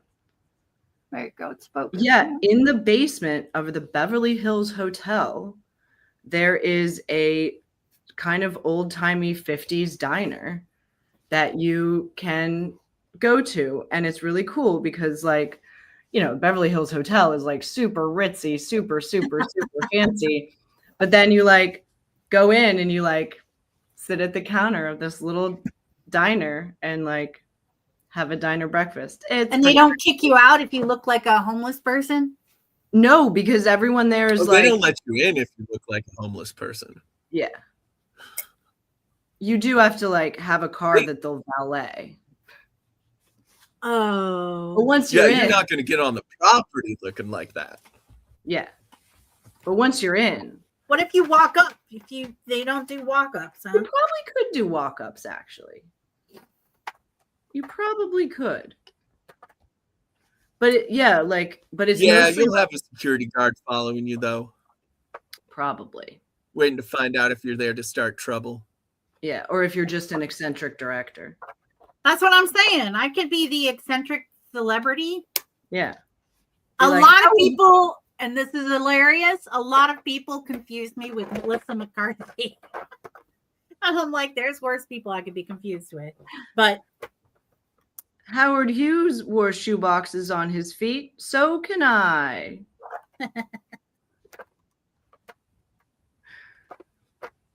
Anything can be a shoe if you push hard enough. There's a lot of decisions Howard Hughes made that maybe one shouldn't. Maybe I shouldn't use him as a life model.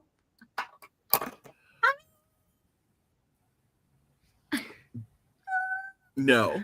Shouldn't use him as a role model for my life? No? But he was so rich, he must have been smart. He must know what he's doing. Apparently, value is from money. Money equals value. Money equals worth. Money equals character. Money. It's so Must be funny funny. in It's a a funny rich man's world. world. If I had a little money, it's a rich man's world.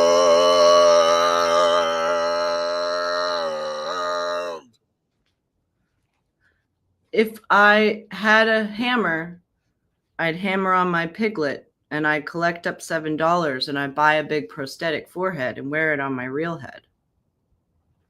Yeah, well, everyone wants a big prosthetic forehead to wear upon their real head.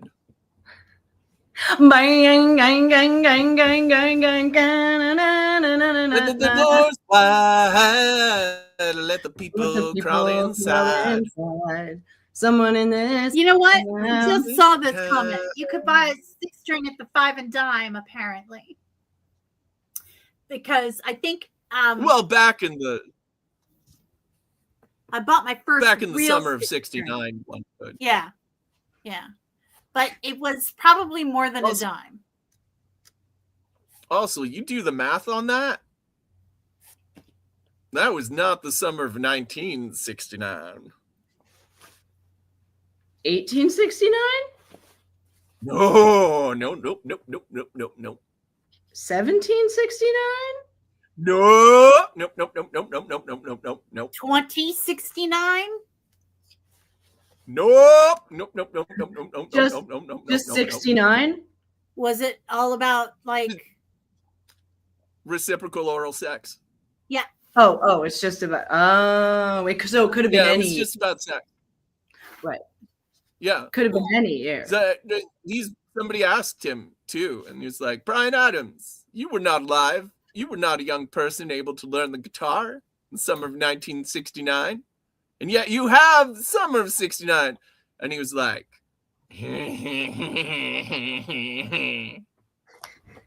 I paraphrase.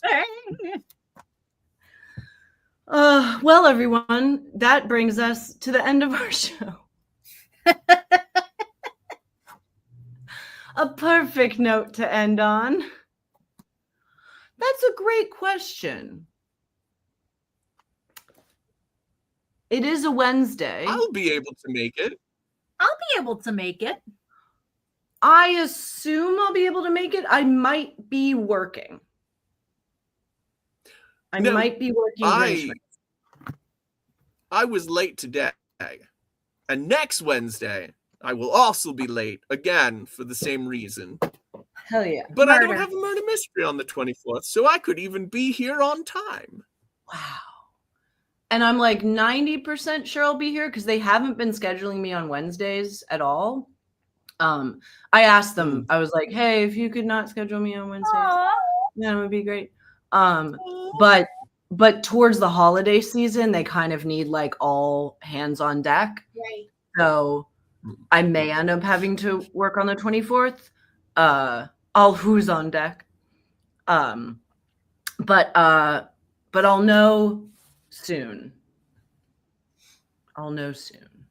But yeah, let's do it. Let's have a little Christmas Eve morn crafting show. I love that. We'll do like last minute crafts for Christmas decoration. Or we'll not do anything and we'll just be like, Merk. We're marshaling our energies for the days ahead. Yeah. Remember, kids, Christmas is 12 days.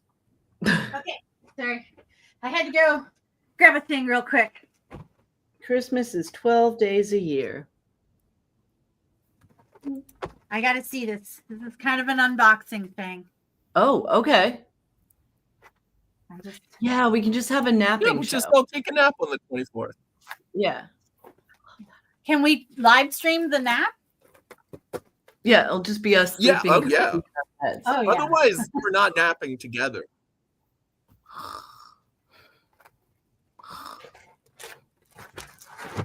I am hoping this is the thing I want it to be. They fucked it up somehow. I'll complain What are you about it. unboxing, Mab? Whoa. My artwork. These are stickers for my artwork. Ooh! Alive! Strange and true. Strange but true. The colors look pretty good. Those look great. Is it real? These look way better than when Those I look so printed good. myself. Oh, I fiddled Yes, with you. it hurts. Ooh, I like just the big What? button. I know, me too. This one's my favorite. Can you make a little thing where you make buttons and then when you press the button, it's Cubby making the sound?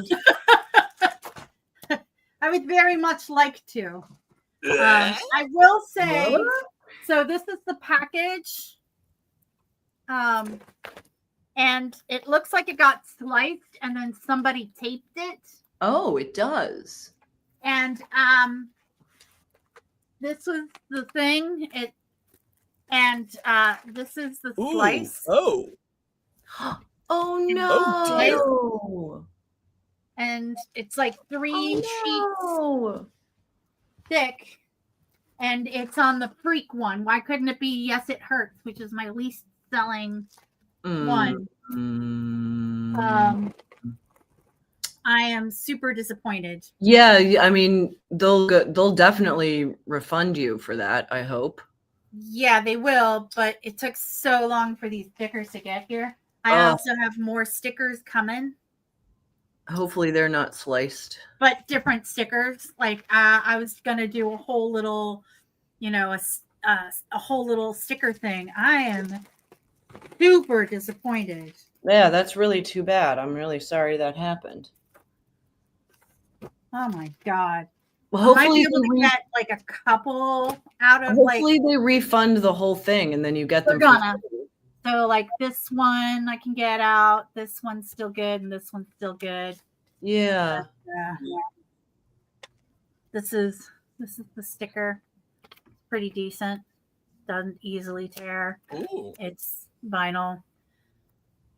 nice. But it's a sheet sticker, so I would have to I'm still gonna have to kind of cut them out, but I'm not that worried about it because I was gonna have to cut them out if I printed it myself. Right. Truth. You have to cut them out either way. And this saves you a lot of time in printing and Oh my god.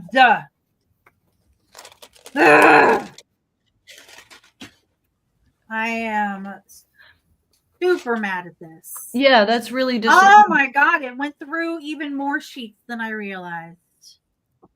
It went through all the way to the front. It scored the back of the goodness. front sheet, but Oh no. it Oh didn't. no. So basically, the front sheet is the one that's completely intact. Oh my god, they went fucking nuts with the little razor.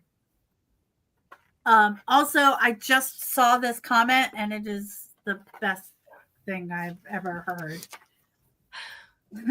That's a really good phrase. I love that. I've seen the difference and it's getting better all the time. Yep. All right, everyone. Well, we will see you next week. Mab, I hope, I mean, they better refund that entire. Oh, they're going to refund it, but the problem is now I don't have stock on one of what would be one of the second best selling. Yeah. Mm. Yeah. I'm really sorry that happened. I'll see what I can salvage out of this. Yeah. But yeah. Yeah. Well, everyone, thank you for a wonderful show. We'll see you all next week. Take care of each other. Be nice to each other. Get a nap when you can. Yeah. I'll stop the world and nap with And you. we'll see you all later.